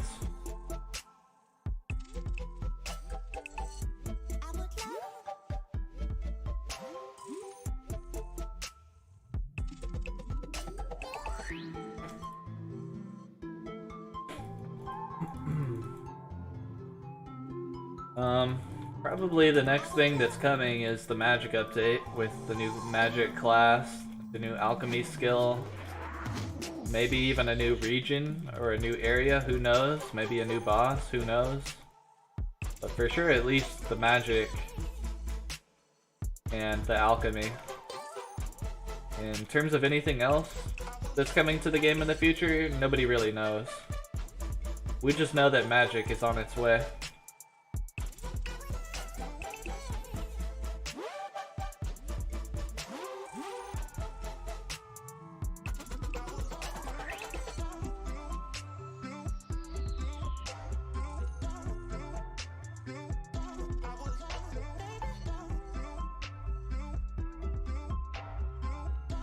Alright, good night, Sakay.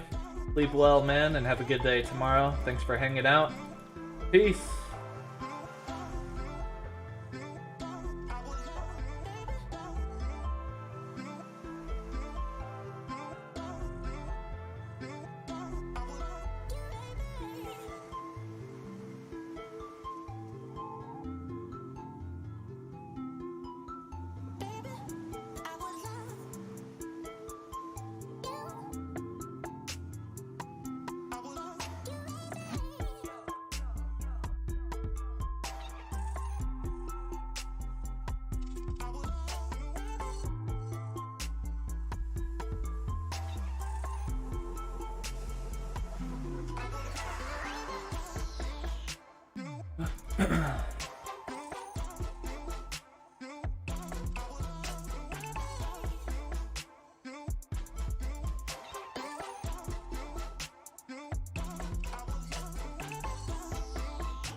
$25 hours, man. You've spent more than a day in my stream. Wow, dude. Thanks for being here and hanging out, and thanks for moderating too when you do that. Rank 1! I'm rank 1! Rank 1 in Red Ruka stream. I'm in the Guinness Book of World Records for being for spending the most time in Red Ruka stream.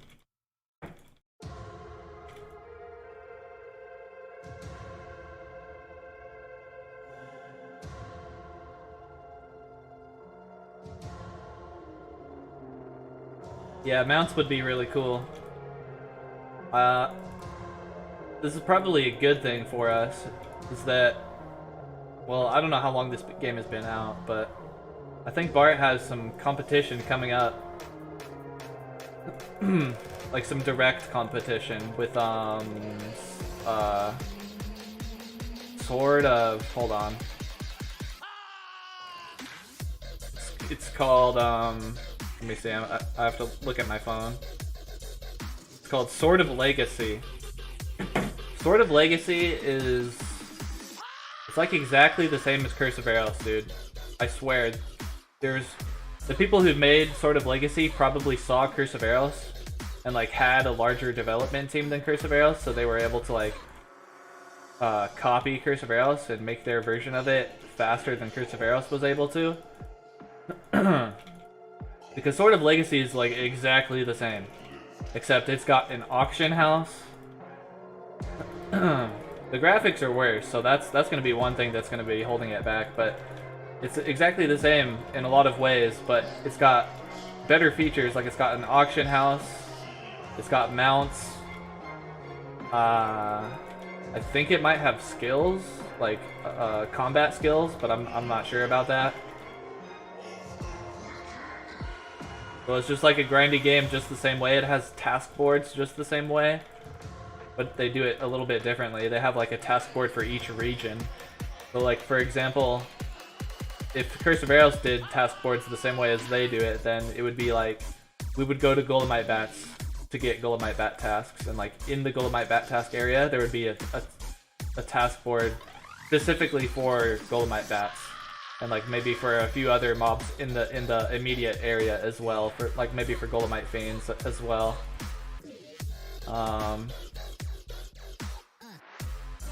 Yeah, and so there would be task boards all around the world. There would be task boards for Anubis, and there would be a couple desert task boards for different desert mobs, and so on and so forth. So that's the way they do task boards over there, and I like that probably better than the way that we do task boards in this game. They have the mounts, they have the auction house. It's like, if Curse of Aros doesn't step up their game soon, then Sword of Legacy is gonna take Curse of Aros' place. Because they're doing all of the things that Curse of Aros needs to be doing, but they're not doing. Sword of Legacy is stepping in and being like, hey man, if you're not gonna do it, we will. If you're not gonna do it, we will, man.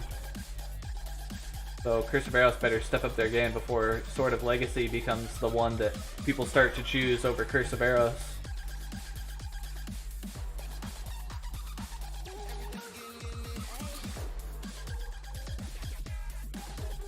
Actually, that game's been around for at least 8 months now that I think about it. And they've probably developed a lot in the time that since they've released their game to the App Store. Just the same way as Curse of Aros. So they're coming along and getting better, and like, if Curse of Aros doesn't get better quickly, then maybe Sword of Legacy will be able to overthrow Curse of Aros as like... Because Curse of Aros is kind of like the leading 2D MMORPG on mobile, isn't it? It has a million down... Well, maybe it's not. There's a couple of other 2D MMORPGs who have more downloads, don't they? There's a couple with like 5 million downloads and stuff. But it's hard to know if those downloads are even still active. Like, when a game first comes out, like 5 million people could download it, and they could all decide that the game sucks and they stop playing, you know? So for the rest of history, for the rest of time, as long as that game stays up on the Play Store, everybody who comes across it thinks that there's 5 million people who play it because it has 5 million downloads. But a 5 million download game could have less active players than a 1 million download game. So it's hard to say.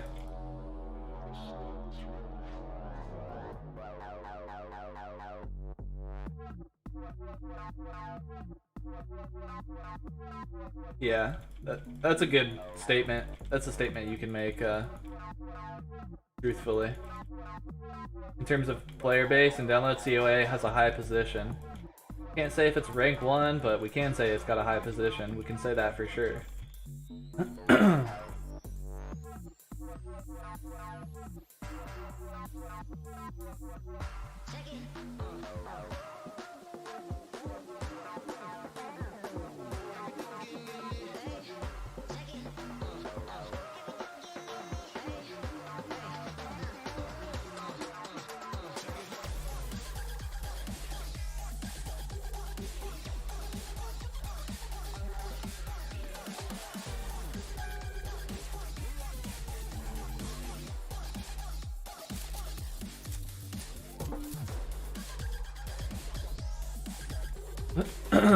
Four more left for this round, and then we'll find a fourth. Or I guess this is going so well, the totems haven't ever respawned, so I guess if we want to, we can just keep going on with 3 of us.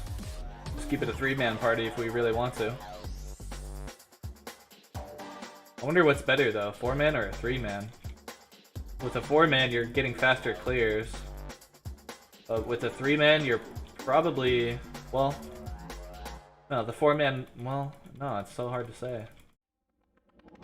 You get faster clears with the 4-man, but you have your keys split between less people with a 3-man.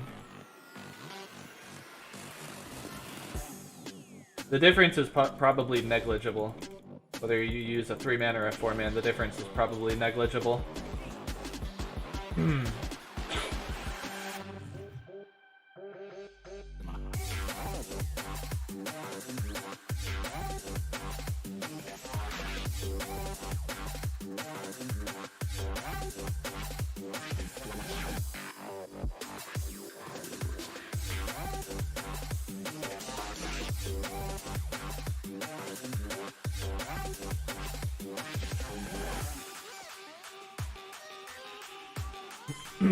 Oh, they have more mini games too? Oh, so you know what game I'm talking about. I didn't know they really have mini games, but I know they have PvP events. I know they have PvP events, but I don't know if their PvP scene is like really active. If it is, then that's great. If it is, then that's awesome, but they only have 100k downloads, so I doubt it.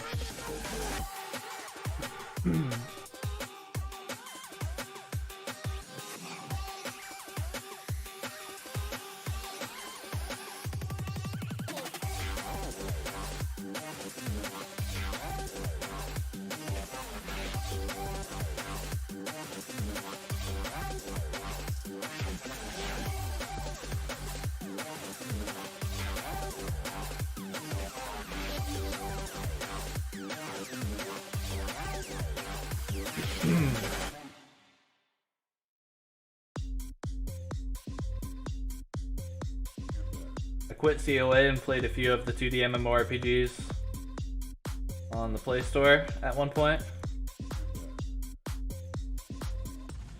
Yeah, I was trying out a few at some points too. There's Eternal Quest was kind of fun for a little while, but I got bored of it. I just downloaded Sword of Legacy last night.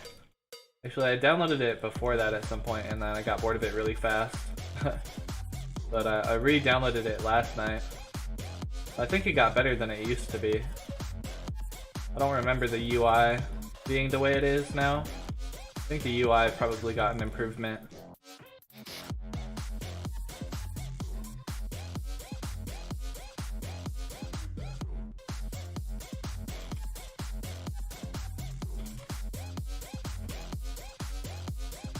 Two-minute break. Sky's fingers are hurting. See, Bart? We need help, man. Mobile players' fingers are hurting, dude. We can't have these potions up here. It's very bad. These potions need to be down here. Like, it should be a huge priority. Every second that goes by where people decide that the UI in Curse of Aros is not good is another second that Curse of Aros loses. If the potion UI is here, we don't have to break our fingers and we can comfortably play the game. We can move our thumb between the attack and the heal button. In fact, put potions right here. Get rid of these 2 UI slots. We don't need 3 potion UI slots at once. We usually use either FOLs or meds, depending on the situation. And so depending on the situation, we can move our meds to move out whichever med is currently in the single potion UI slot that should be there, because these 2 need to be taken out and removed, and then put the 1 potion UI slot right here, and then move the interact button or the pickup button, whatever you want to call it, move it right here or right here. Look how much extra space we have here now. We could put a hotbar here. Like, we need the UI upgraded ASAP immediately, as fast as possible. So there's some things that are so important for retaining a healthy player base, and having your UI set up properly is one of the absolutely most important things. People playing on mobile, if their fingers hurt, if it's uncomfortable, if they look stupid while they're playing the game, they're not going to keep playing the game.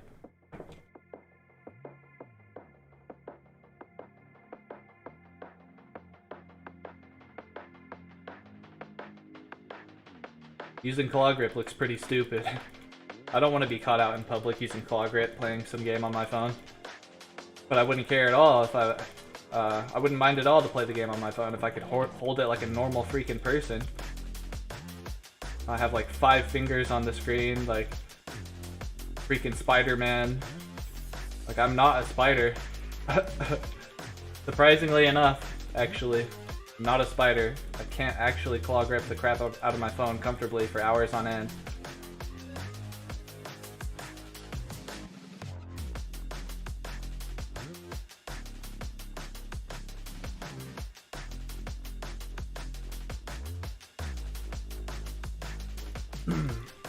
Well, you're right about that, Raz, and the solution to that is, and we've already started taking steps in the right direction for it. The solution is to just make potions less spammy in the game. And we took a step in that right direction when Bart implemented the new stat changes. He gave us more defensive stats, so now potions are less spammy. Well, if you're using a full HP build, they're just as spammy, but you survive better. So, really we need a rework for all of the mobs in the game. Or we need a rework to how we take damage or something. Because the problem is that the potions are spammy. The potion UI, I guess, it could even get away with being all the way up there in the top right if the potions were less spammy. If, for example, so now we fight the mummy and we have to spam potions the entire time or else we're dead. Instead, you could rework the fight to where maybe every once in a while we take a big hit and we get to like 10% HP and then we have to heal up a lot, right? Or we take damage... No, that was a bad example. The first example was bad. We need to take damage more periodically. Damage taken needs to be staggered. So now we take damage and it's not periodic, it's just like, it's very abrupt and it's very fast.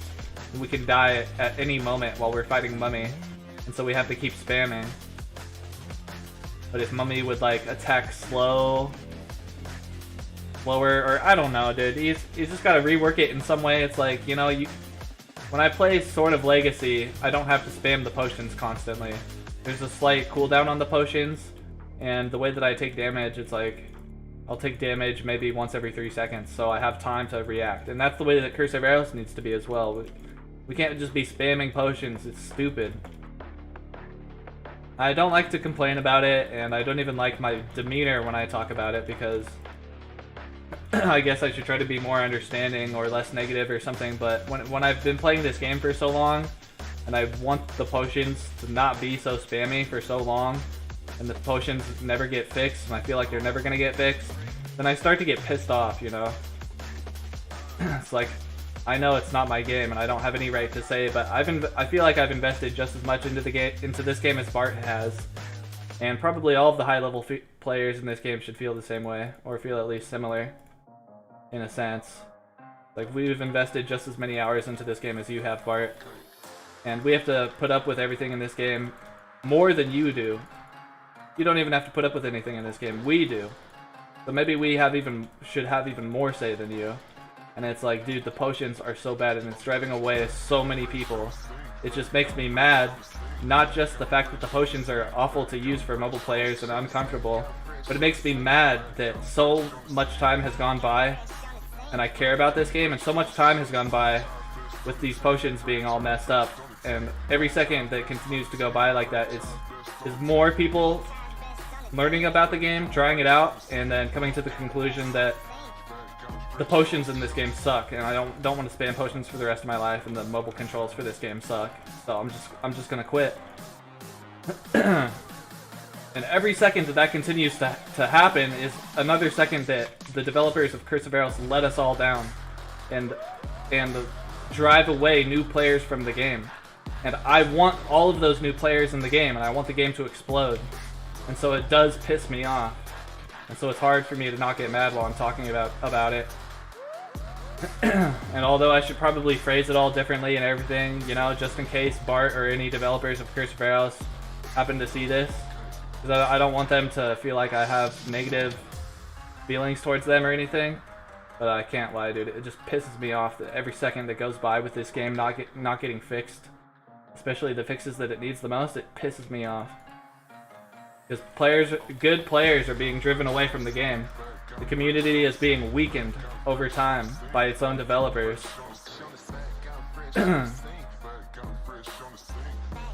so, yeah, I just want the game to succeed, you know? So does everybody else that invested 1,000 hours in the game. I don't want to invest 1,000 hours in the game when the developer is not even...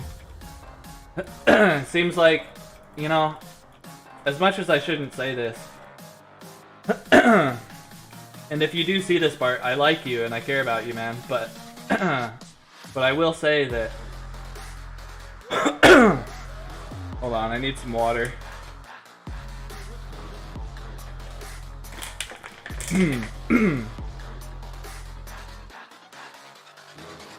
No, that's not what I meant to do.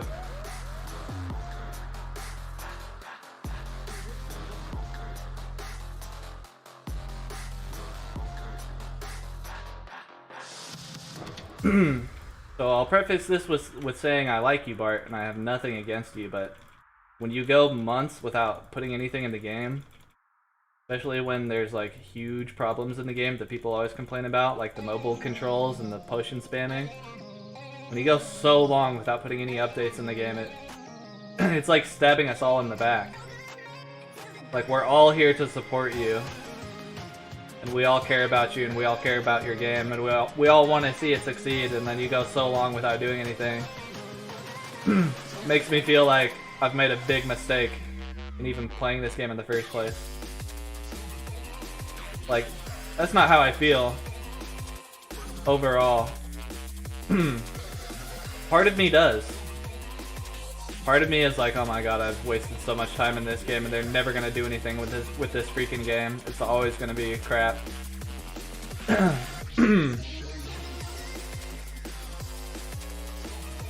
don't know. What I'm saying is, part of me believes that Curse of Aros is never gonna have, it's just never gonna get there because it doesn't have the love and investment that it needs.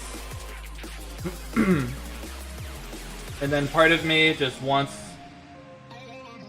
God damn, my throat. Part of me just believes in Curse of Aros and thinks it will succeed and wants to see it succeed. And the other part of me is very pessimistic and feels completely opposite. It's basically what I'm trying to say. And every second that the devs of Curse of Aros don't fix the things that need to be fixed the most is another second that the devs of Curse of Aros step on us and continue to mess up. And so I guess that's kind of all I wanted to say, and I prefaced it with saying, you know, like, devs of Curse of Aros, I love you and I care about you, and that's why I say it at all in the first place, so, and don't get the wrong idea. And the way that I say it is probably wrong, and I should figure out a more professional way to wrap it up, you know, and make it pretty, but yeah, I didn't take the time to do that, so that's just how it is.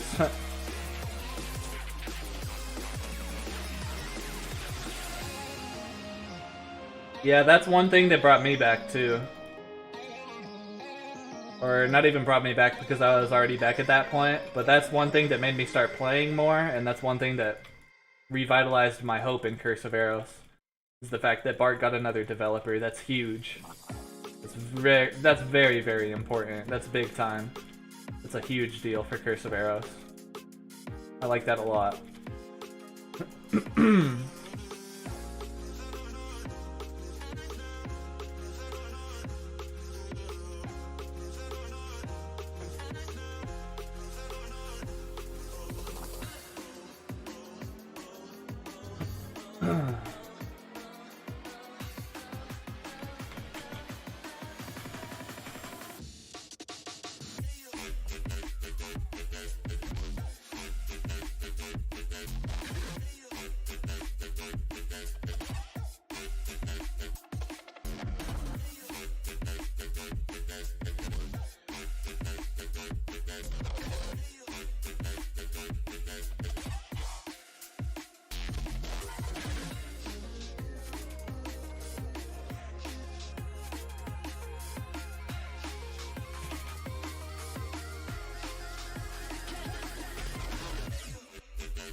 Either, yeah, Chase, they need to either add auto potions right now, or they need to do a whole ton of reworks on the combat and healing and everything. So probably it would be better for them to just make potions automatic. Or like you tap them once and yeah, they could be toggle, right? So you tap them once and then as long they'll just keep automatically using until you tap them again, but I guess that's basically the same thing as auto use, except with just an additional requirement in there. Hey, what's up, Ivan? What's up, Rubix? Welcome, guys. Welcome, welcome.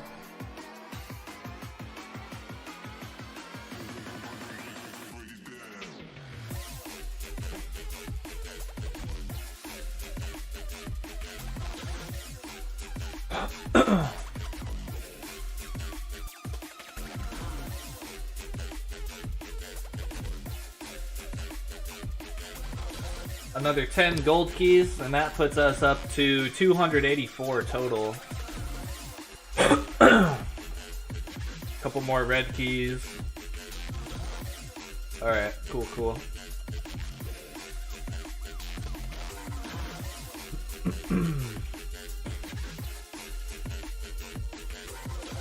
Progress is going good. We're getting close to 300 gold keys. Wearing down our onks. Doing good, doing good. I'm happy with it.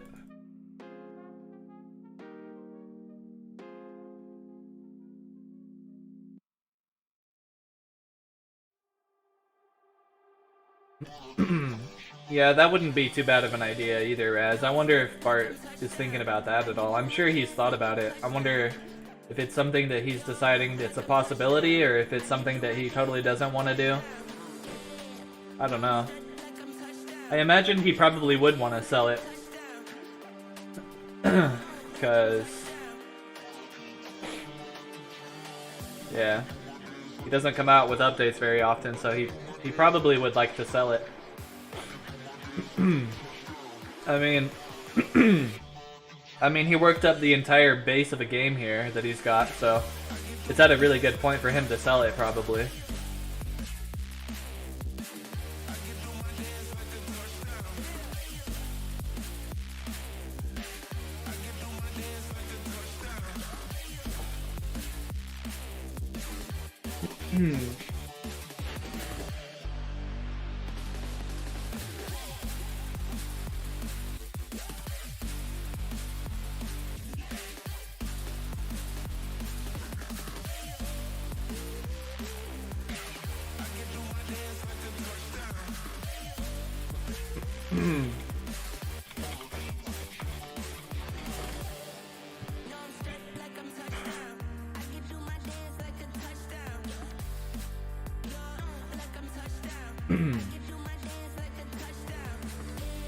Well, it all depends on who he sells it to. If he sells it to a good team, then nobody can complain, right? The game will be great. The game will probably do better than it's ever done. And it'll probably do better than it ever could do under Bart's watch. If he sells it to a good team. On the other hand, he could sell it to a bad team. And they could just monetize the game as much as they can and never add anything else new to the game ever again. And then the game could just slowly die over time. It all depends who he sells it to if he does decide to sell it. RS got bought out? Really? Albion COA is ahead of the curve for mobile gaming. Offers will roll in soon. Yeah, now that Albion is here for mobile gaming, the landscape is totally different now. I mean, yeah, you could always play Albion on mobile to begin with, but it sucked back then. And you had to download the game every week, 2 GB, re-download every single week. It's like, you can't even do that unless you have an unlimited plan. And even then, like, I have an unlimited plan, I still don't want to download that game 2 GB every single week. Because I'm still not, like, completely unlimited.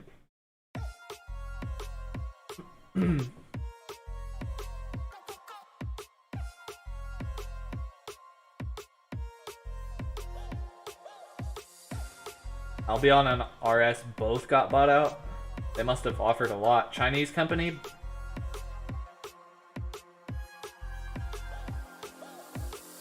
It's a little sketchy when a Chinese company buys our stuff, but I don't know. really how to feel about that.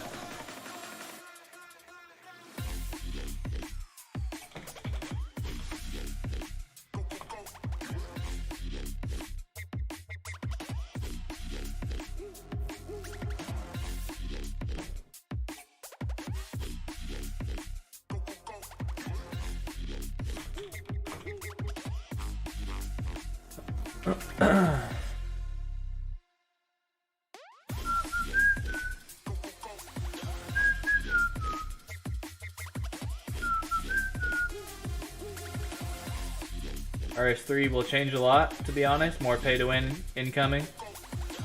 Yeah, I thought RS3 is already pretty pay to win, right? They have a lot of microtransactions, don't they? But so that game's already screwed. So I'm not even surprised. But if they do that to OSRS as well, then that's a really bad move.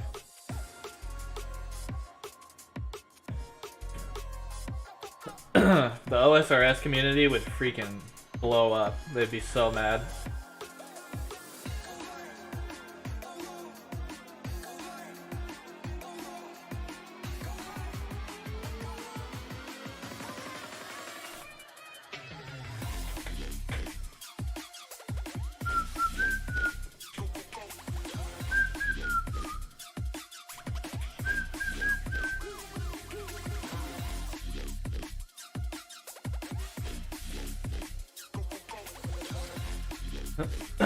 We need one more for Mummy. If anybody wants to join us, you have to have at least full Umbral. Just come to World 11. We're on the right side right now.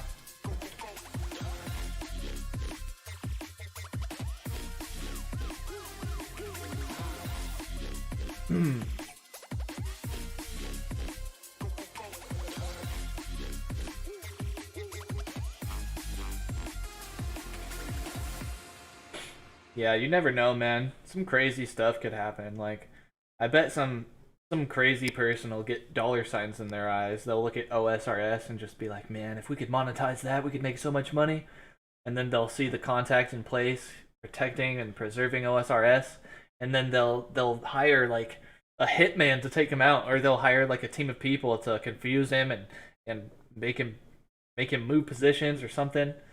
And you know, they'll freaking 4D chess that crap and like find out some way to get rid of him and find out some way to like sneakily get in there and monetize OSRS. Like 10 years from now. I don't know, man. You never know. Anything could happen.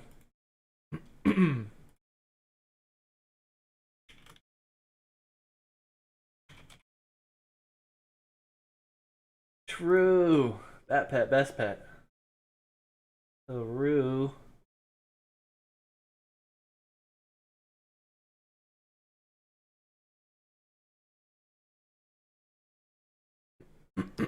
I'll be on Scolded Sold, and as soon as they did it, hit the Play Stores.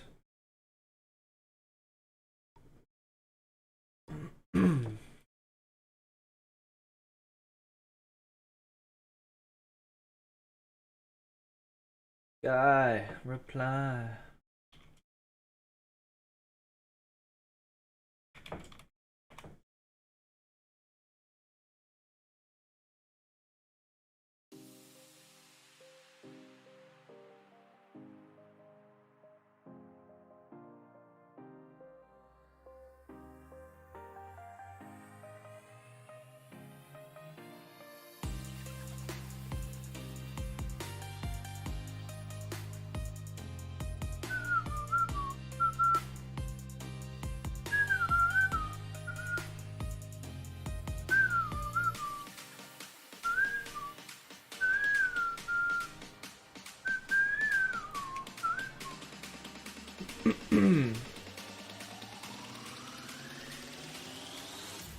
So we've got 98 onks right now, minus 15 is 83. Once we're down to 83, then we're done with these rounds.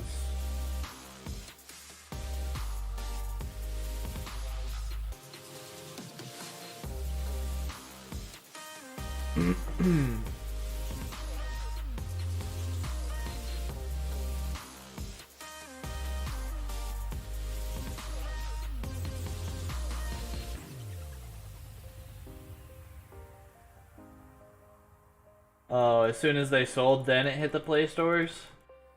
Oh yeah, that makes a lot of sense. See, that's always what it is. That's the scary part. The scary part is that developers come up with an idea and they flesh out this idea over many years together, working together to create something that eventually turns into a video game. And then after a long time, maybe they get tired of it, maybe they lose hope, or maybe things change, or maybe even everything's going great, and then you just get a huge offer of money that comes in. And now it's time for you to decide, are you going to sell this company that you've worked on for so long and so hard, that you've made something out of here, or are you going to stick around and keep working on it?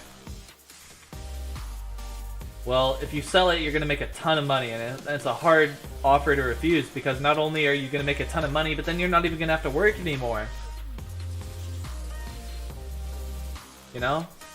They're going to pay you so much for that crap, you can just retire right now. And so... and so, not only is it difficult to resist, but then once you fail at resisting and you sell your company, the person who bought your game doesn't give a crap about your game.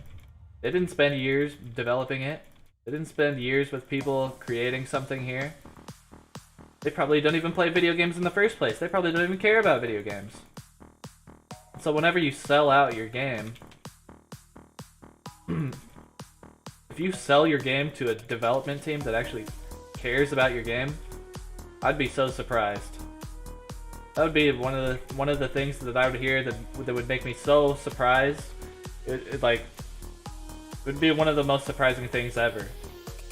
Because I feel like if somebody's going to buy out your game and they haven't put in the investment to create the game, and they don't have that history with the game, then there's no way they can really care about it. And so the only reason they're buying your game is because they have dollar signs in their eyes. The only reason they would pay so much for something is because they know they can get the return on their investment. And so they're there to make money, and that's the only reason they're there. They have to make the return on their investment. That is their goal. When these developers started making this game, hopefully their goal wasn't to make money.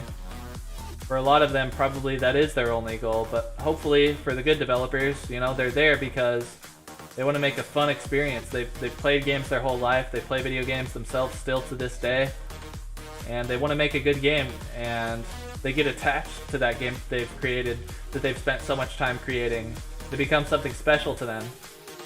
And you remove those developers from the equation and just sell that game to some random team who doesn't have any investment in it. The only investment they have is the money that they pay to purchase the ownership of the game. And so they've got to get the return on their investment, and that's all they care about.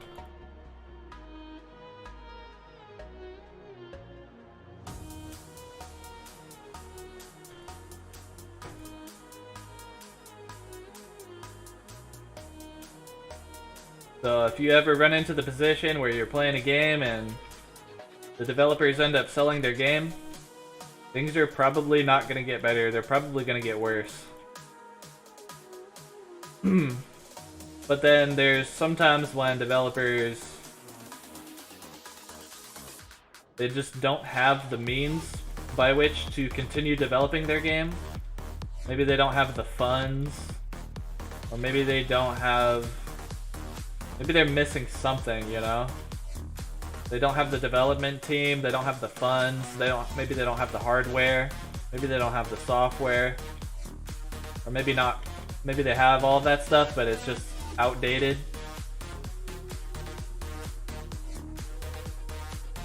Well, in that case, I guess maybe their best bet is to sell, and absolutely, probably their best bet is to sell. And then, I mean, it's not impossible to find a dev team that's looking to purchase a game and improve it, though. I mean, I don't know, probably every single time that somebody's buying out a game, it's just because they want to make more money. But that doesn't mean it has to get worse. If they're smart, they know that If they want to make more money with the game, they have to make the game better and more enjoyable. And if they want this to be a long-lasting investment, they can make the game more enjoyable and then keep investing more into it and make it better, and they'll keep making money forever. Or they can just... It depends on what their goal is, you know? That could be their goal. Purchasing the game in order to develop it more, in order to have a endless, continuous supply of income. Or their goal could just be to monetize the crap out of it, get our return on investment as quick as possible, and then make some profit as quick as possible before the game dies. Depends on the goals and reasons why people buy out the game, but I think probably more often than not, if your game gets bought out by somebody else, you're probably screwed. You know, if you're playing a game and the developers sell the game to somebody else, you're probably done for. It's probably time to pick up something else, a different game. But you know, sometimes it works, sometimes it all works out.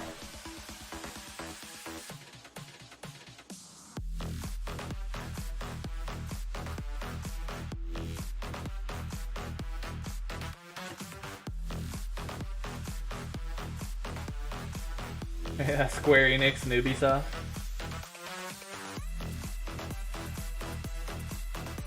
Yeah, Bethesda's pretty bad. Riot. Yeah, Riot's not too bad. I don't really like the League of Legends model, of course. I think probably everybody can agree that the Dota 2 monetization model is better. Because it's so much cooler when you start playing a MOBA and you already have access to all of the heroes. And you can try them all out and decide which one you really like. And then in League of Legends, dude, if you want a new champion, good luck, man. You gotta pay real money for it.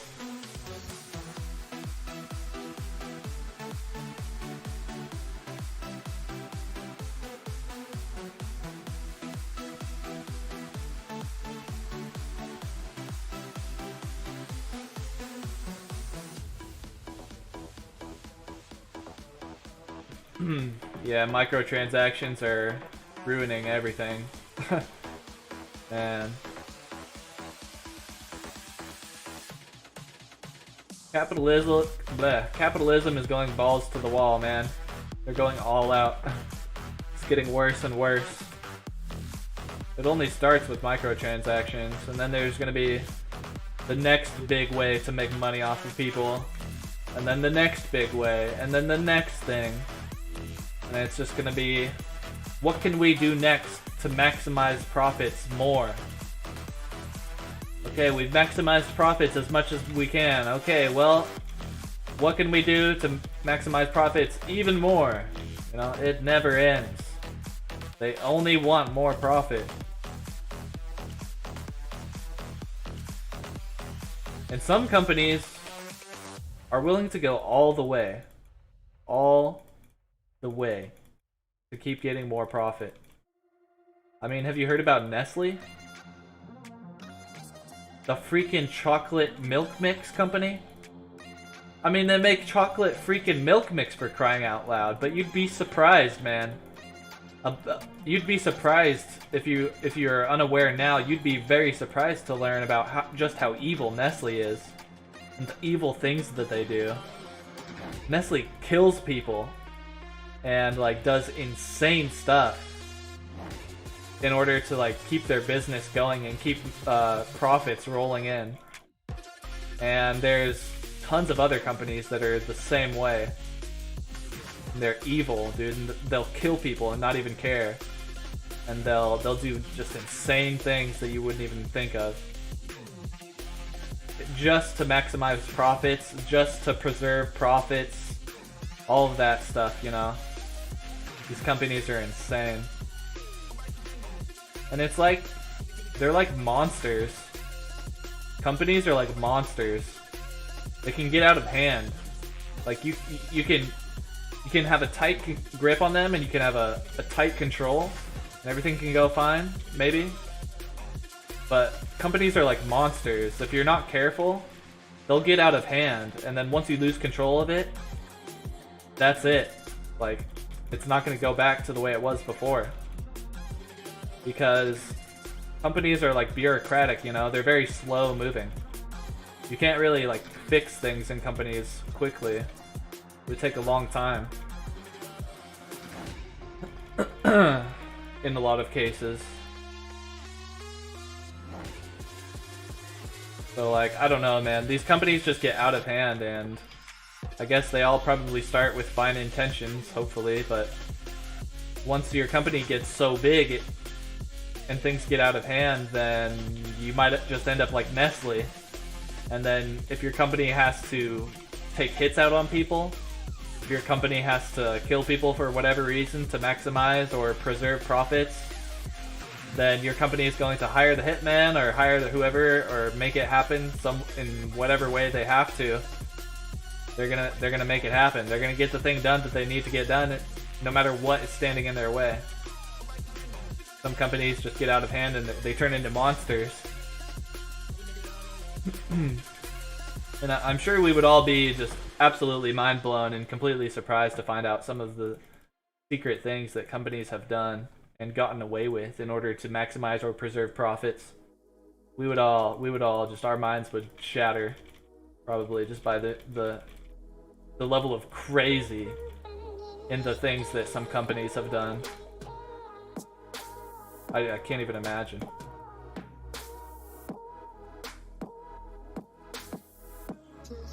Like, I wouldn't even be surprised if the largest companies in the world, like, if for some reason they ran into a situation where they were going to lose all of their power and profit. I wouldn't even be surprised at all if they would collaborate together in secret, and they would like cause a war, cause like a huge war, or like or do something drastic in order to preserve themselves. Something very drastic. Like, companies hold all of the power in the world. Without companies in the US is nothing. And same for every powerful country in the world. The companies make the money. The companies make everything possible. So they have so much power. What the hell am I even talking about right now? What am I even talking about?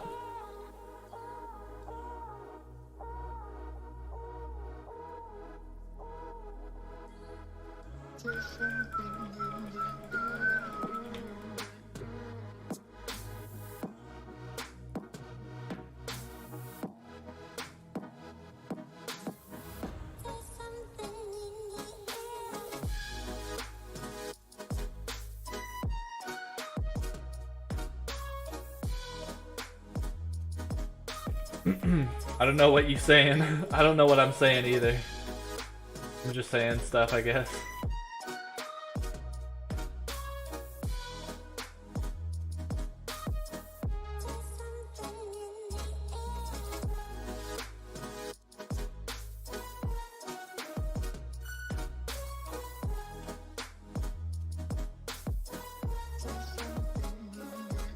Yeah, and do you know what's crazy too about monopolies? I wonder how many monopolies exist that we're not even aware of. Probably so many, honestly. I think it would be easy to get away with. To get away with creating a monopoly that's unseeable, you know, an invisible monopoly that people on the outside can't see. Because it's so easy, because all you have to do is just be a big company, and then you just break off a piece of your company, or make a new company under a different name and have them working on the same product as you. You can market them as a rival of yours when really you're controlling them in the first place. And so, you see what I'm saying? You can easily create a monopoly, because if you have a large company that's already rank 1, you just make another company to be your fake competition. And then so the competition in your sector will already be so fierce because there's yourself and your fake company that's supposed to be your rival. that nobody or most people will be deterred from even entering your market to begin with. And then you can make your second company, the one that's smaller, the one that came up second, can sell the same product but slightly inferior.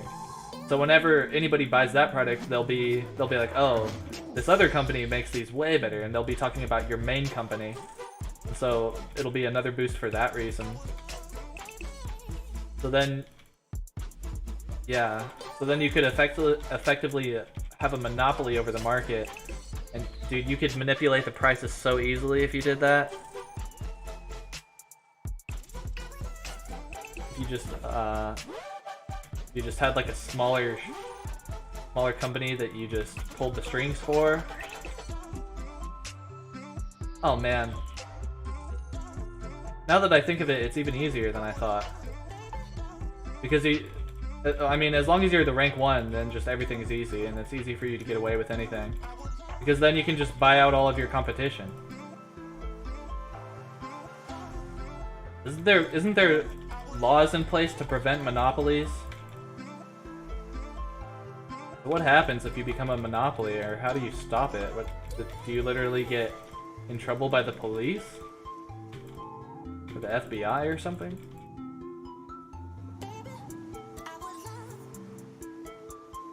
Like, who's gonna stop you if you make a monopoly? What's gonna happen? I guess the government would probably get involved and be like, you've got to either break up your company or sell it or something.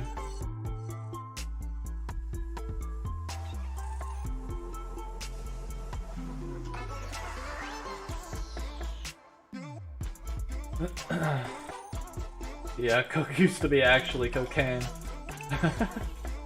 Can you imagine going down to the grocery store and you can just buy liquid cocaine in a can that tastes like a delicious fizzy drink? Dang, that's crazy.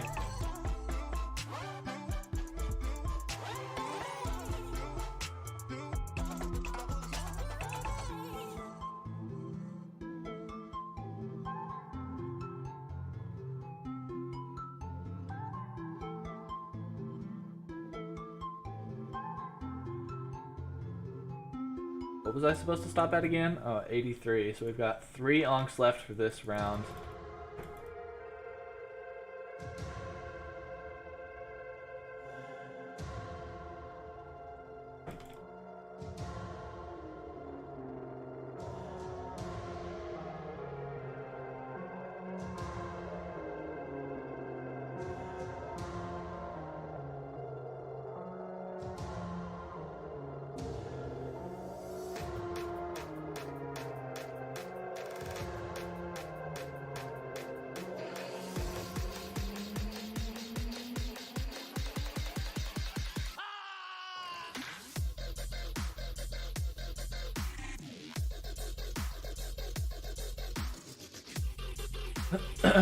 Jay Sean, what's up, man? You can join the party if you've got full umbral and you're willing to pay in 5 onks or 2.5 mil per round of 20 mummies. So if that works for you, then just come to World 11 and meet us on the right side. We'll be done with this round of mummies in two more mummy fights. So at that point, then you can join us. It'll be like 5 minutes, 5 or 10 minutes.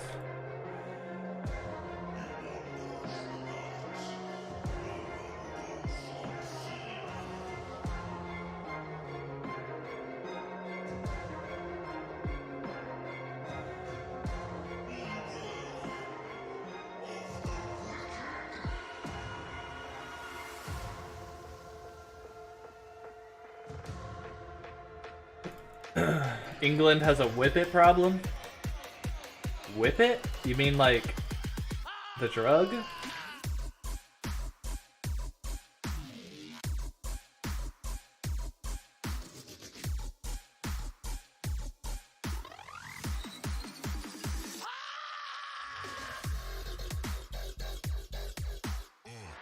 Yeah, the drug?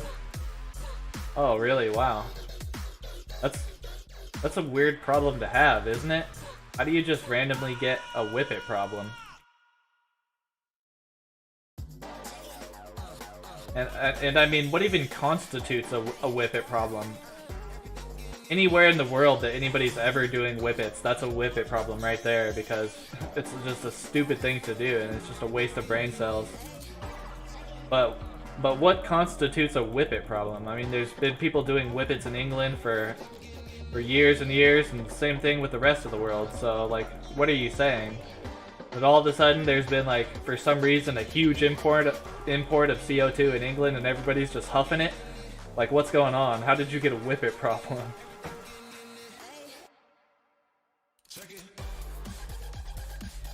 Oh, did they just become legalized or something? They've been legal to sell in the US for a long time. I remember when I was like 19, I would go to the what do you even call it? The sex shop, and they would sell whippets there. Me and my girlfriend would go there and buy some and and check out the sex shop.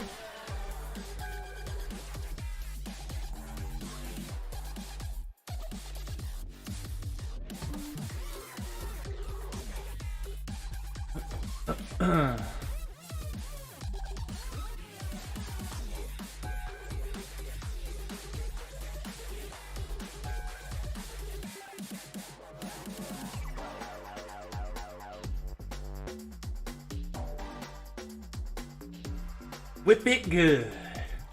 Whip it real good.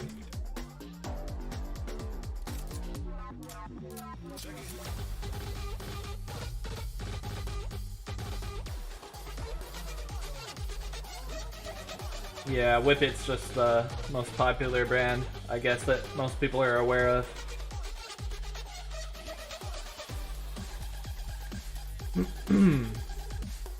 Man, when I used to go to Ribs when I was like 19, they would just have huge tanks of CO2.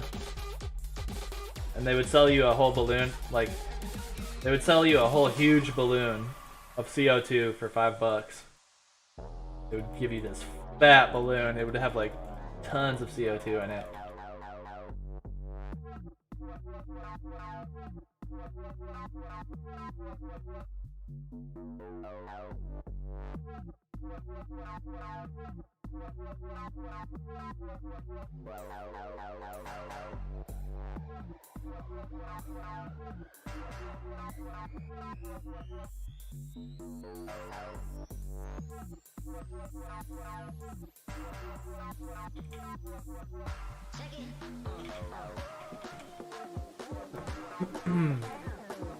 I would buy your Ankh now, but I'm trying to keep track of how many Ankhs I have right now.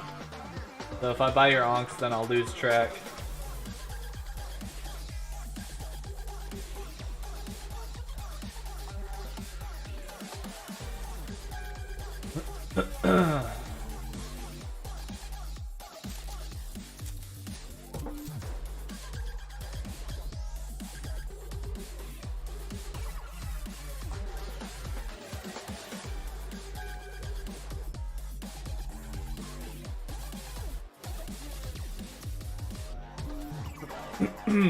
Alright, welcome back to Curse of Aros, Jay Sean. There's a couple new things, not a whole lot.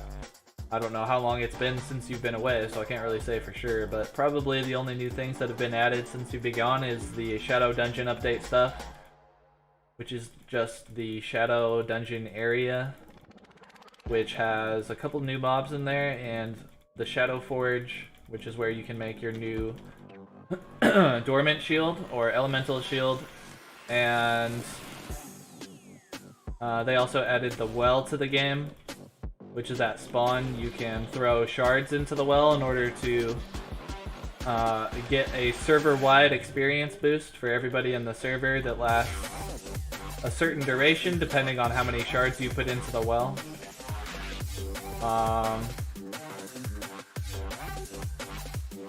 In the Shadow Dungeon, there's the new Shadow Demon boss, which will drop Bow Fragments, which you can use to upgrade your Dormant Shield from Dormant to Elemental. And yeah, there's not a whole lot of new stuff. There's just the Shadow Dungeon and the well. Oh, we had a new stat change. So now every time you level up, you get defensive stats and offensive stats. That's probably the best thing that we've gotten recently is the stat change. And also the worst thing for PvP. It pretty much ruins PvP. But other than that, it's really cool.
Two, three, four, five, 6.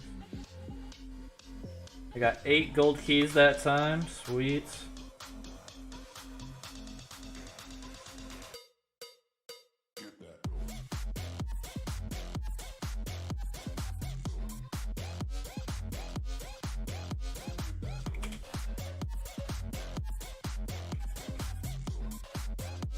Wait, what? 10 plus 8 plus 7 is not 25. Yeah, it is. Never mind.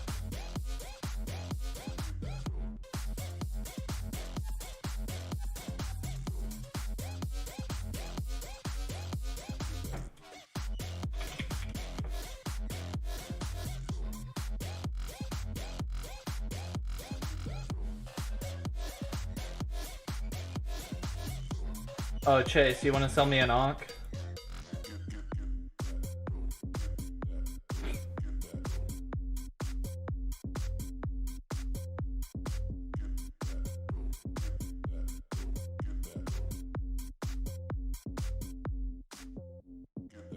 Thank you very much, Chase.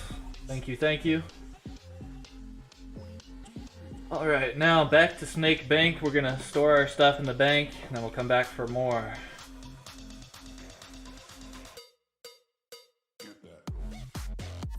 Oh yeah, I forgot. The chat has been updated too. The chat looks a lot better now. We just need a few chat tabs.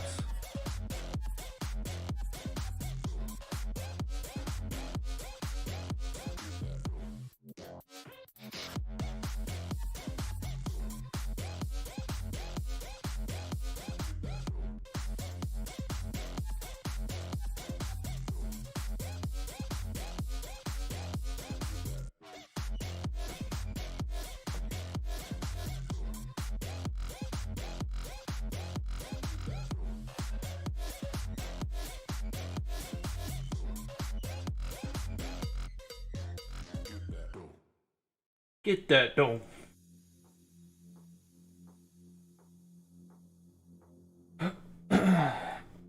Alright, we lost Salty. I'm